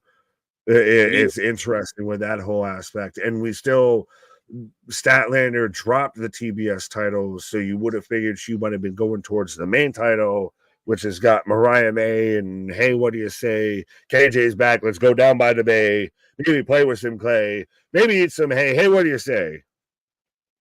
Absolutely.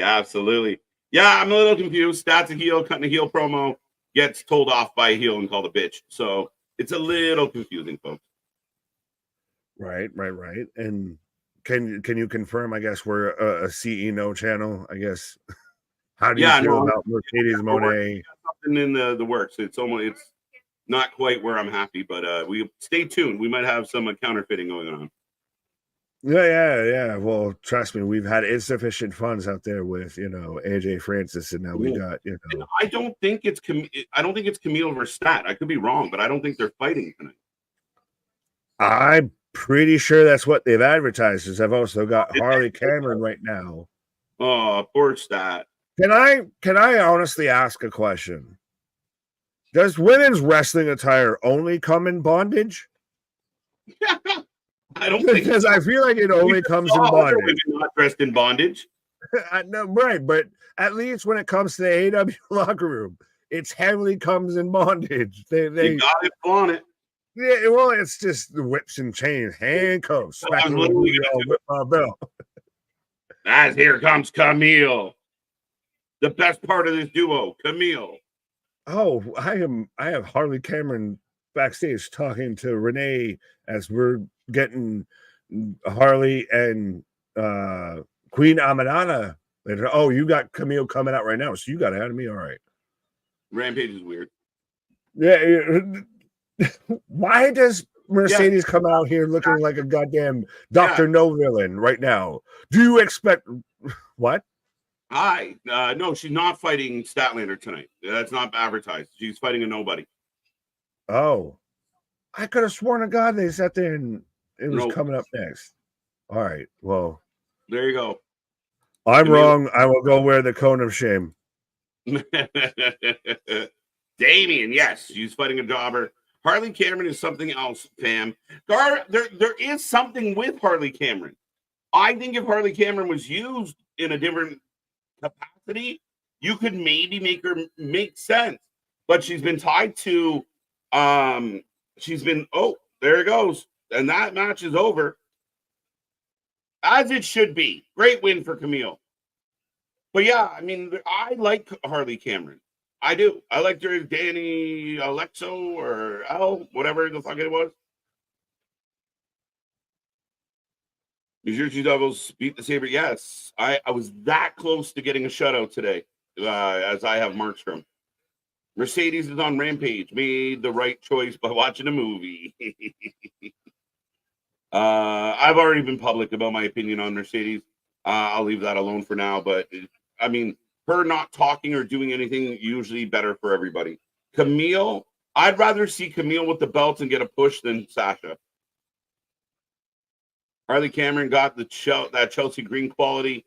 Yeah, a little bit, right? She's got that like self-deprecating, very funny, very charismatic.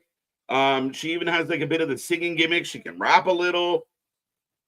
As we go to Anna Jay, who's been in Japan. Are you going to miss Raw being no? I'm know what I'm mad about?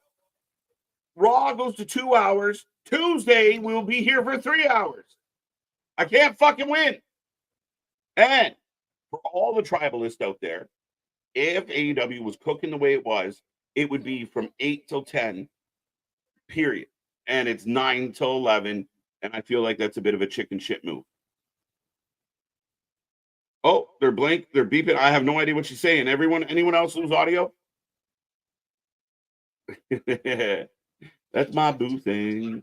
Anybody know what Anna Jay just said? Mercedes got the marks going crazy. Fuck. She sucks. No crowd reaction for the squash. No. Rampage is cooking.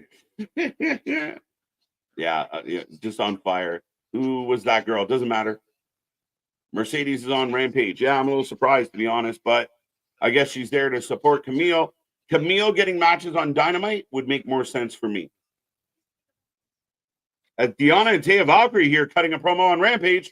Again, another thing that would help Dynamite be better. Dynamite shit, and you got all this good stuff on Rampage. Help me understand. Anna Jay versus Mariah May. Sign me up fast. Anna Jay is a lady I think would do amazing in NXT. Just my take.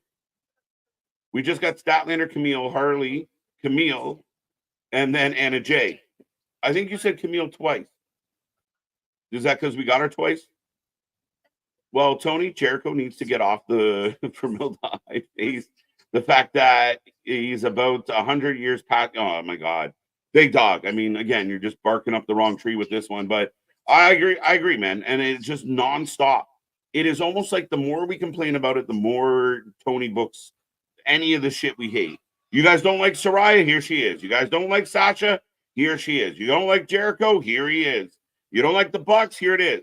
Oh, but you really want to see Malachi Black, or you really want to see Anna Jay, or you really want to see Hobbs or Wardlow or Ricky? Nah. The fans don't get what they want. I'm Tony Kennedy McMahon. Anna Jay said she loves me. Oh. Anna Jay and her hard work is paying off, and the girl is in the back see it, and some other shit. I lost track because of reasons. There you go. I don't blame you. I'm losing track too. Monet did look good in that outfit. Not to me. Does nothing for me, bro. And if that's why you're cheering for her, great on you. But here comes Queen Eminata. We got her twice. There you go. I thought I was seeing double. Yeah, Anna Jay was in Japan. Tony Storm's over in Japan right now. So that's interesting. Because Tony Khan is trying to save Rampage because it's about to get canceled. Cancel it. Get rid of it. But you got to make Dynamite better, Robert. Like, Dynamite this week wasn't good. It was her 5-year anniversary, and we could use the good talent. We could use some good shit on Dynamite, not on this show. Taya should be main roster on WWE. I love that lady. EO is no longer undefeated against Candice LeRae. Did she win a dark match? What happened?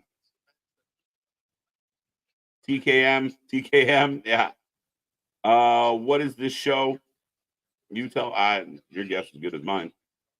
Khan will probably book Keith Lee to return as the Maplewood and Wardlow as the Rotten Apple, where they acknowledge their learning tree. Oh, Lisa, you're scaring me, girl. I hope not. I really hope not. I mean, God, can we go any further down this fucking rabbit hole?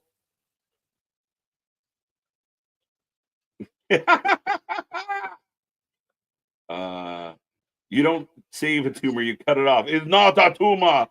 I need you to do the accent. Put Anna Jay with Jack Perry. Perfect. You're right. If you put Anna Jay with Jack Perry, they could be like Dom and Liv. Period.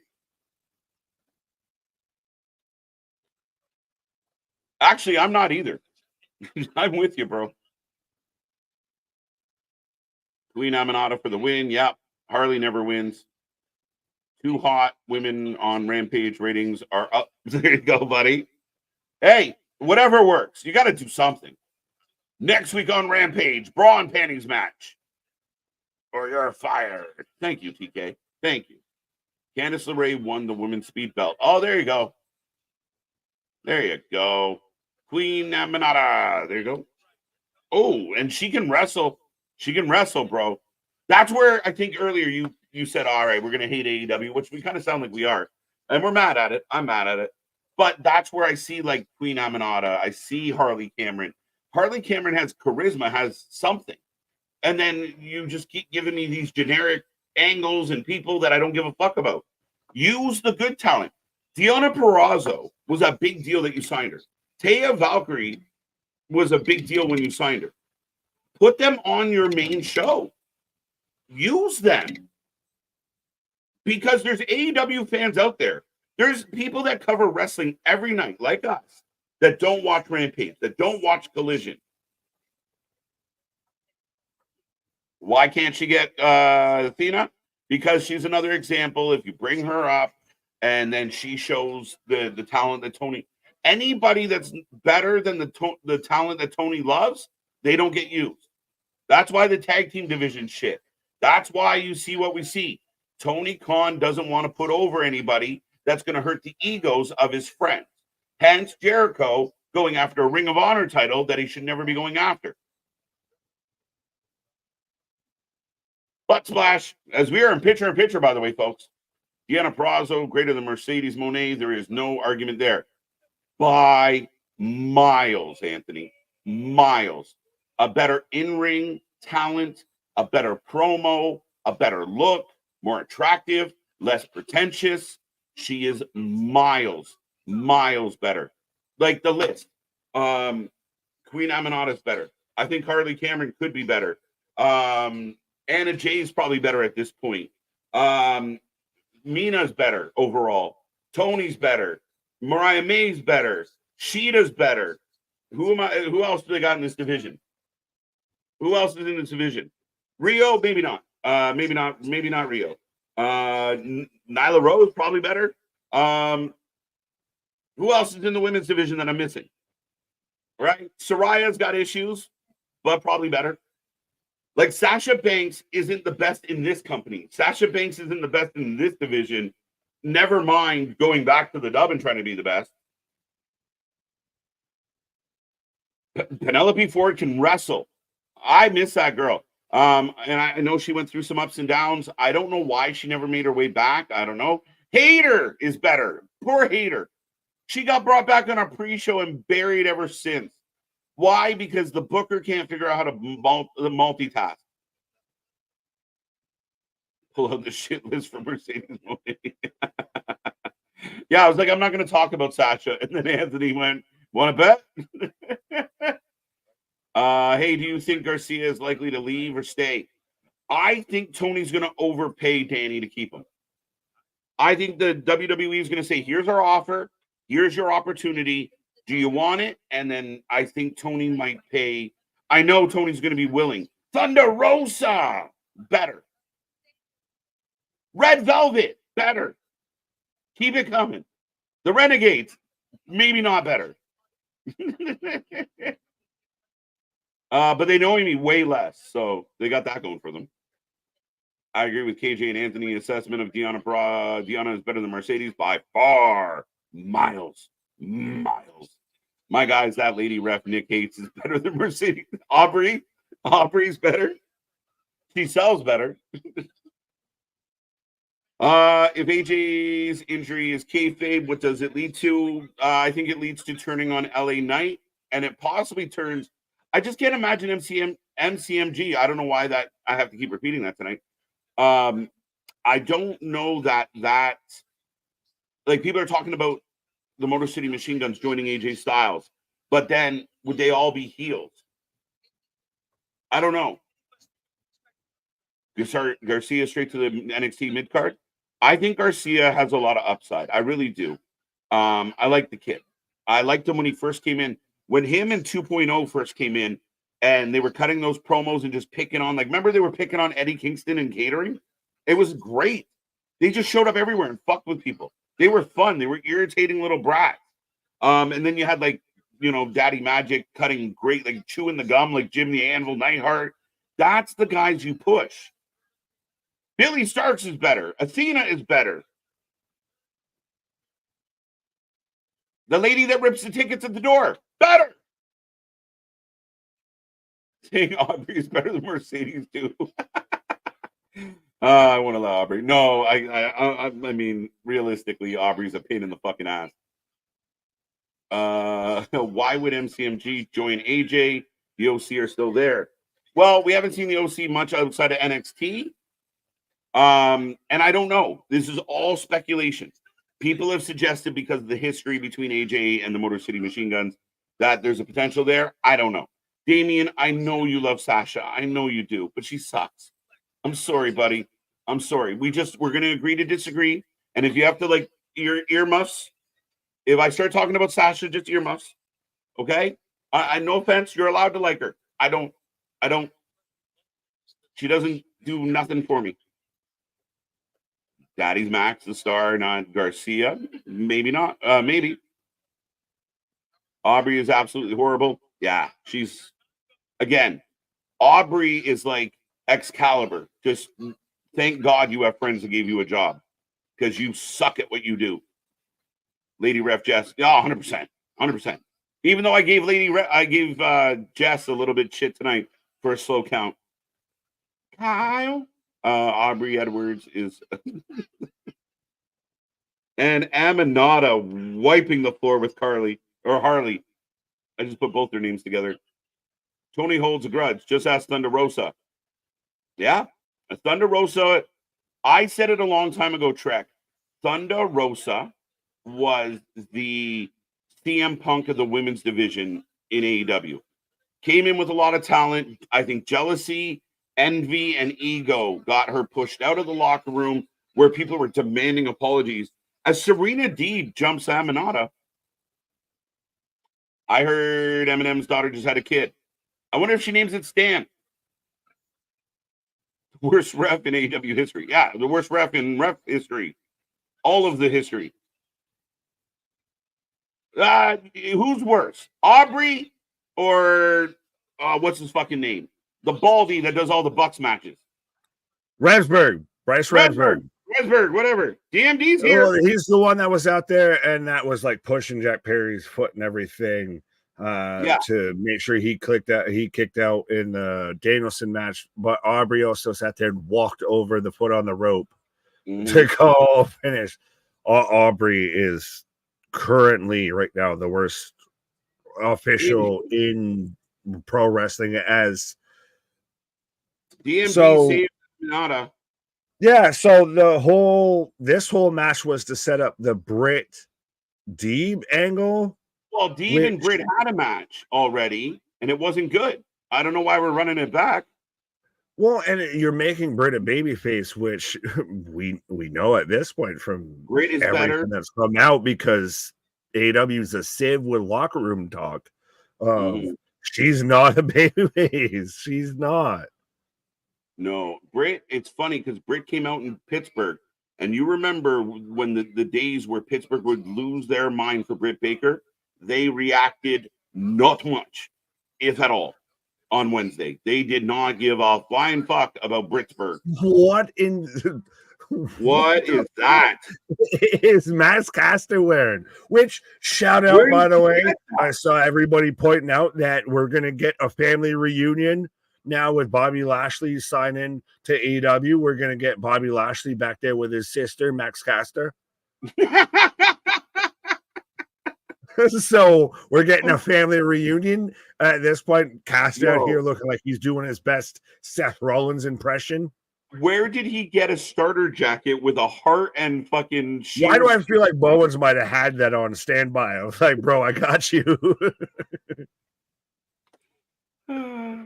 AJ, Bowens has become the stud of this. Actually, to be honest, Billy Gunn's the most over guy out of this whole trios, but it goes Billy, Bowens, and then Caster. Because I honestly cannot stand Max Caster at this point. The best part of Rampage is the commercials.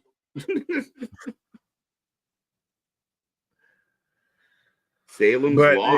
I heard you asking for the accent and everything, so I have to do it. It's not a tumor. Yeah, it's a tumor. Well, so do you think that there is truth to the rumor, essentially, that Dynamite stays where it's at, Rampage gets clipped, and you keep Collision, you keep Ring of Honor, and then you add Shockwave? Again, people think that they're going to add a Tuesday show. I don't think they're ballsy enough to do that. Bold strategy, Cotton. Bold strategy. I think Anthony touched on this because they do a lot of like the Battle of the Belts and stuff when TNA has pay-per-views. I think that they might try to go to Thursdays, but do we really want Wednesdays, Thursdays, Saturday of AEW programming? I mean, I know I don't. Would it do better? And it's still, even where does it find a home if it's going to be a thing? Like, everybody's sold on Fox. If it is Fox, which I still don't think it is, it would be FS1 at best. Which, good luck finding that. But I don't think that they don't need to do a Thursday show. You're better off just trimming Rampage and Rampage. I could see it being an excuse of why we trim stuff and we never touch on a Shockwave. We trim this, we trim the hedges to make things, more funnel, more make sense. Well, and then you hear the rumor that they're considering trying to find a way to bring Dark back. You mean Rampage? You're just gonna keep that going?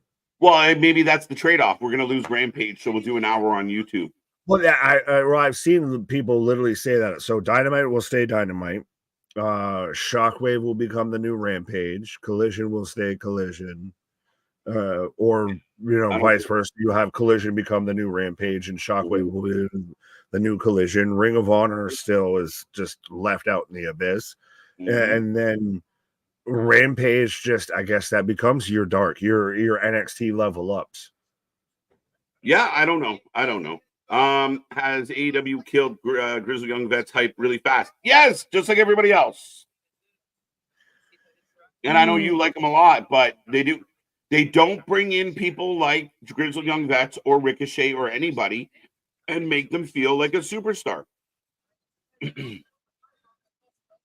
But at this point, is it a victim of you don't have anyone that you can use to make them feel like a superstar? I think you should, though. I mean, you got enough. You got the best roster in wrestling history.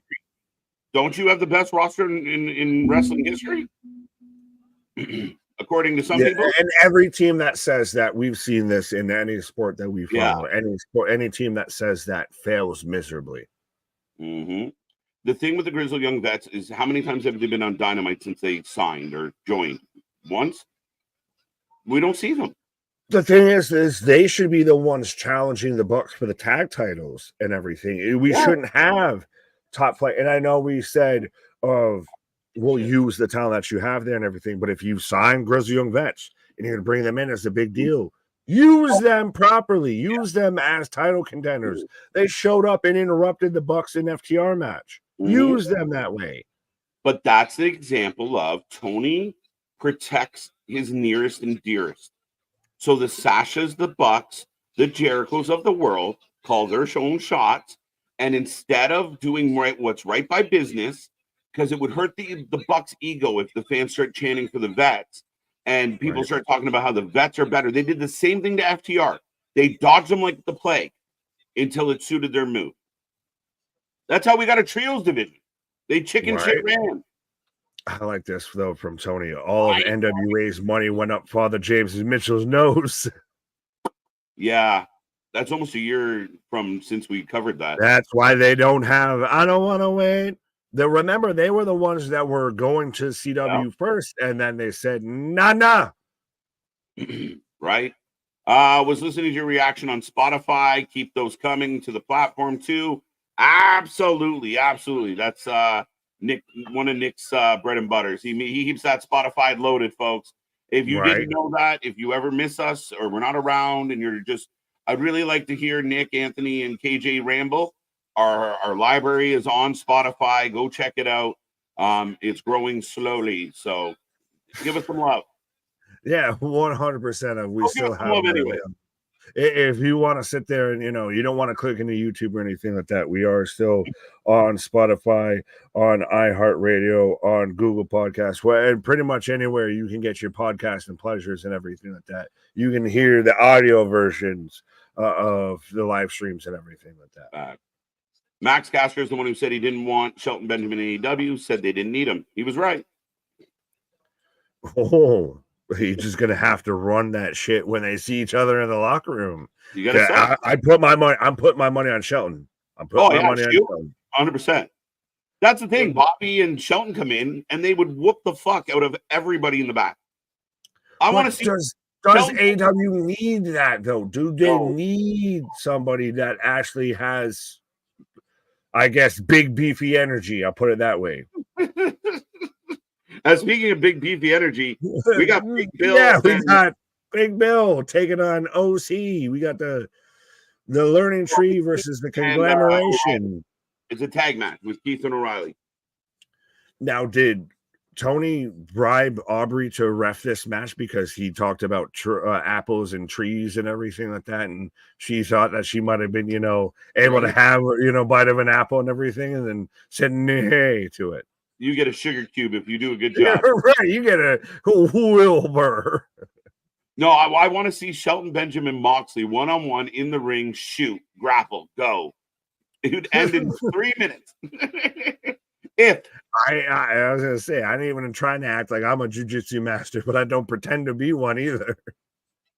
KJ and Nick, you think it's a bad look and pretty that Tony added time to the contract for Penta and Rey Fenix, even though he knows he's going to lose them or not going to use them. We've talked about this kind of a few times this week. It's a hard take. I do not fault the owner of a company for using his. You sign a contract. You're obligated to fulfill that contract, but it is very Tony Kennedy McMahon.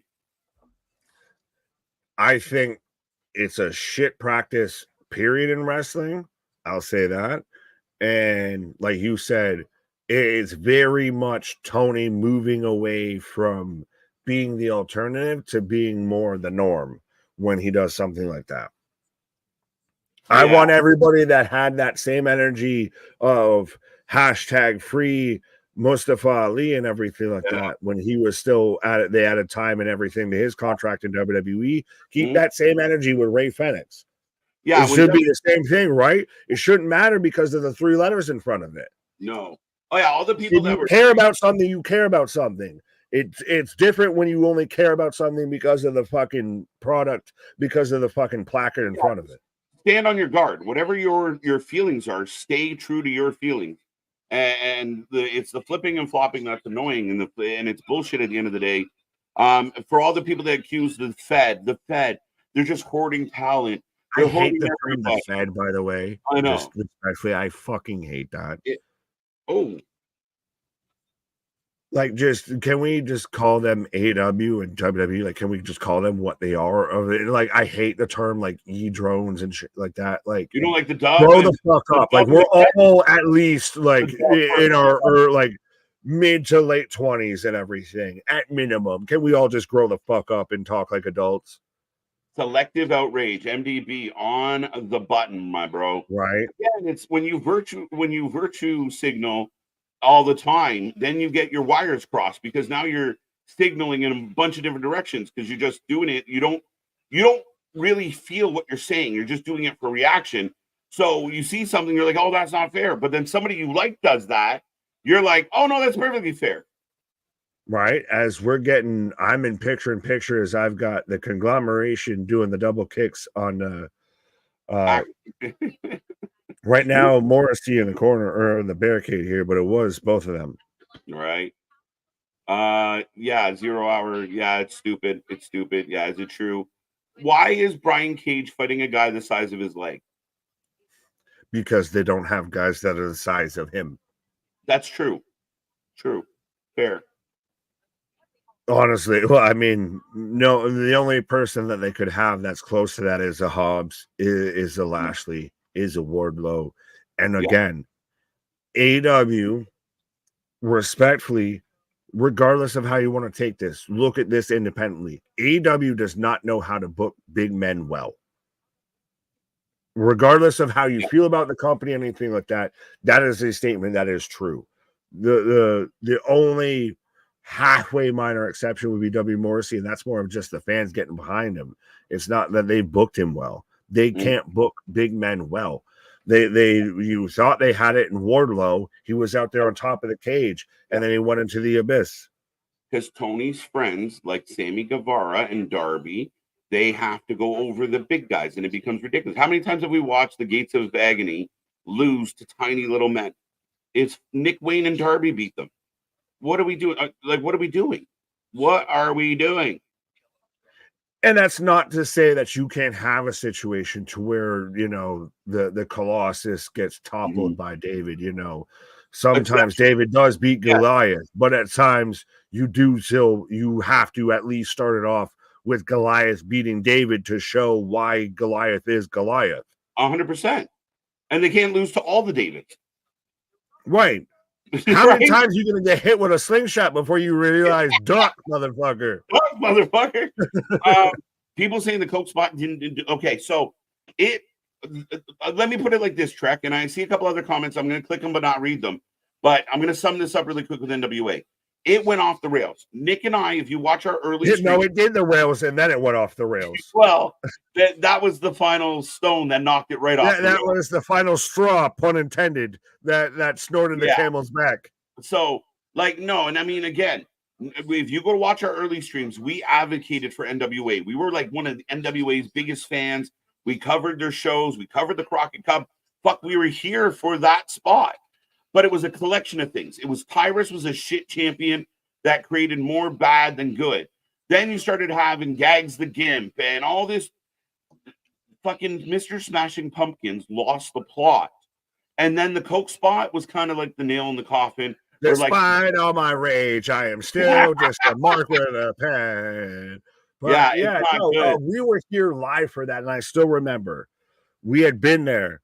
We're giving it a chance at this point, because at that point we had the Gags the Gimp, we had bullshit. We had That's where it started. we had the Invisible Man versus the Invisible Stan type shit. Right, but we started getting to the point where we were watching less and less because of all the bad shit. And yes, but that's why I'm saying that was literally the straw that snorted off the camel's back and everything. That sat there, and that was, we were there. And I remember both of us as we watched that, and we're just literally like, you did it. You pissed everything away right there. You saw it. It's so weird to see something like that happen. As we saw it happen, we're like, they're done. Like, you put the nail in the coffin. That was the whole thing we talked about in the rest of the show. I feel it was of how much they fucked up with that spot, because it was so much just, I can't believe you just decided to do that. Yeah, no, I mean, again, that was like when you're already teetering. Like, again, it's like when we talk about superstar athletes that kind of get away with, like, oh, they got themselves in trouble, but they got away with it. When you're a superstar, when you're killing it, you kind of, but they had no legs to stand on, and that spot was completely fucking stupid. You're a fringe third line center, and you sit there and you get caught with some shit like that. Yeah. And then you're like, well, congratulations, you rid yourself, not on the roster. Yeah, like, exactly, right? But that's kind of how life goes. Do you think that Khan's booking smaller guys more on TV as it relates to his own life being pushed around it with big guys? Yes, and I also think that Tony Khan is less intimidated by the little guys. That, like, they're my buddies, right? So, like, you have a big guy that can fight. He doesn't. How is Tony Khan going to boss him around? But if he tries to boss a Darby around, he might get away with it. Well, I think the buddies thing fits more into that. I think that's the style he likes. That's the style he caters to and everything. Which, if that's what you're going to do, then you need to lean. That's the thing, is AW like started off leaning into what they were going to be, and now they're teetering, and teetering is indifference. And then if you're indifferent, then the fan base is going to be indifferent of, I don't know where you're going, so I don't know where I need to go, but I know where they're going, so I'll go over there and watch them and everything. You've gone seesaw with this. Yeah, it's interesting, but no, I mean, again, 444. That Coke spot was one of the dumbest fucking things we've ever covered as a channel. It was fucking epically dumb. I mean, Nick and I were like, no. Literally, no. Yeah. And we said it that night. We're like, this is not good for them. And sure enough, it comes out. Well, we might be able to get you on the C-Dub app. Right, okay. But that's what I'm saying. Of that moment was so big that it took over the whole rest of the conversation. Of at that point, we were talking about of how much of a mistake that was. Speaking of mistakes, apparently KJ's making the mistake. I got him covered. Razor blades, more plays. Razor blades, more plays. Right, Wreck-It Ralph up in the house. I gotta say, does that make me the glitch? You ain't nothing but a glitch. 1, 2. This match, Keith and Big Bill with no Jericho involved, is a good match. Yeah, it's amazing when you have good talent that aren't sandbagged. Yeah. Like that's the thing, is I lost my gourd because of, as OC gets a 2 count, but I lost my gourd when they sat there and put Brian Keith after he was their new signee, their new fresh hot. He was the talk of the independent scene of the free agent market when it came to wrestling, and AW signed him, and then they put rot in that apple, and now. W. Morrissey, I still refuse to call him Big Bill and all that bullshit. Good shit. Big exploder off the top rope. I just wish there was rules in tag team matches in AEW. I really want them. They matter. I just want rules, period. Well, a really good match. Purge. It's the purge in pro wrestling here. There are no rules. 2 men enter, 2 teams enter, 1 team leave. Right, as we got an ankle lock, but Moxley, I still think this is weird, Anthony, and I think they got to do more storytelling if they're going to make that work. I don't know how we even make that work at this point. Like, it's one of those of how Darby's going to jump Danielson. Darby jumps Danielson. That's the thought. Oh, Rocky's here. Oh, and he got his head kicked off. I fucking love it. Why is Rocky? How come the baby faces outnumber the heels and they're still losing? Because the learning tree, you don't anticipate the branches. Melissa Santos. I don't know who that is. Who's Melissa Santos? Got me swinging. Oh, and the conglomeration gets a W. Aubrey is so bad. She's useless. She might as well be a mannequin. No, but well, Aubrey does this weird thing of, which I hate in a good, AW pro or referees, I'll say, but I've seen it in others, but to where they've got to be part of the match, but also don't want to be part of the match. It's pick between the two. Like, you can't be so over the top of to where like you got two guys staring face to face and there's Aubrey in the middle. Like, what you doing? Yeah. Like, what the fuck? Like, fuck off. Hey, How about that? That match was really good until Jericho got involved. Then it got overbooked and went to shit. Yeah. It's like anytime you go to a restaurant and a Karen gets involved. It's all good until All right, ladies and gentlemen, that is the end of Rampage. We do not take holy shit. Thank you, Jesus. Thank you, Stoner Jesus. Thank you, baby Jesus. Thank you, sweet 6-pound, 8-ounce sweet baby Jesus. Like internet trolls, pick a side. I don't know what specifically referencing to, but I think our sides are clearly indicated in our opinions. And thinner than most internet trolls, and most of them pick their nose versus picking a side. So, and this is a man beard. Have that. Just saying. What? This is a man beard, not a neck beard. I was actually about to make sure I'm like, and I have no oogie boogies in my beard, right?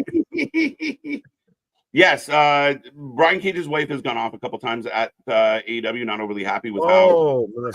Yeah. Sorry, Melissa Santos didn't jump off the page as somebody I should remember. I don't know. That is finally it's 11 p.m. EST. Thank God. I can't wait for this show to get canceled.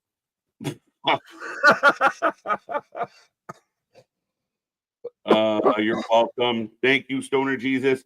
Ladies and gentlemen, we're gonna call it quits tomorrow, 5 p.m. So go get your dinner. It's dinner with the dudes. And we will be here at 5 for Bad Blood. It's going to be stacked. It's going to be fun. Our Saturday night streams always cook. Be a friend, tell a friend. Anywhere that you talk about wrestling, Reddit, Discord, I don't give a shit if it's Facebook, MySpace. Fuck, go use AOL if you have to. Tell everybody you know, and let's see if we can get 200 people here tomorrow. But Dinners with the Dudes will be live. Bad Blood, Hell in a Cell, so much more.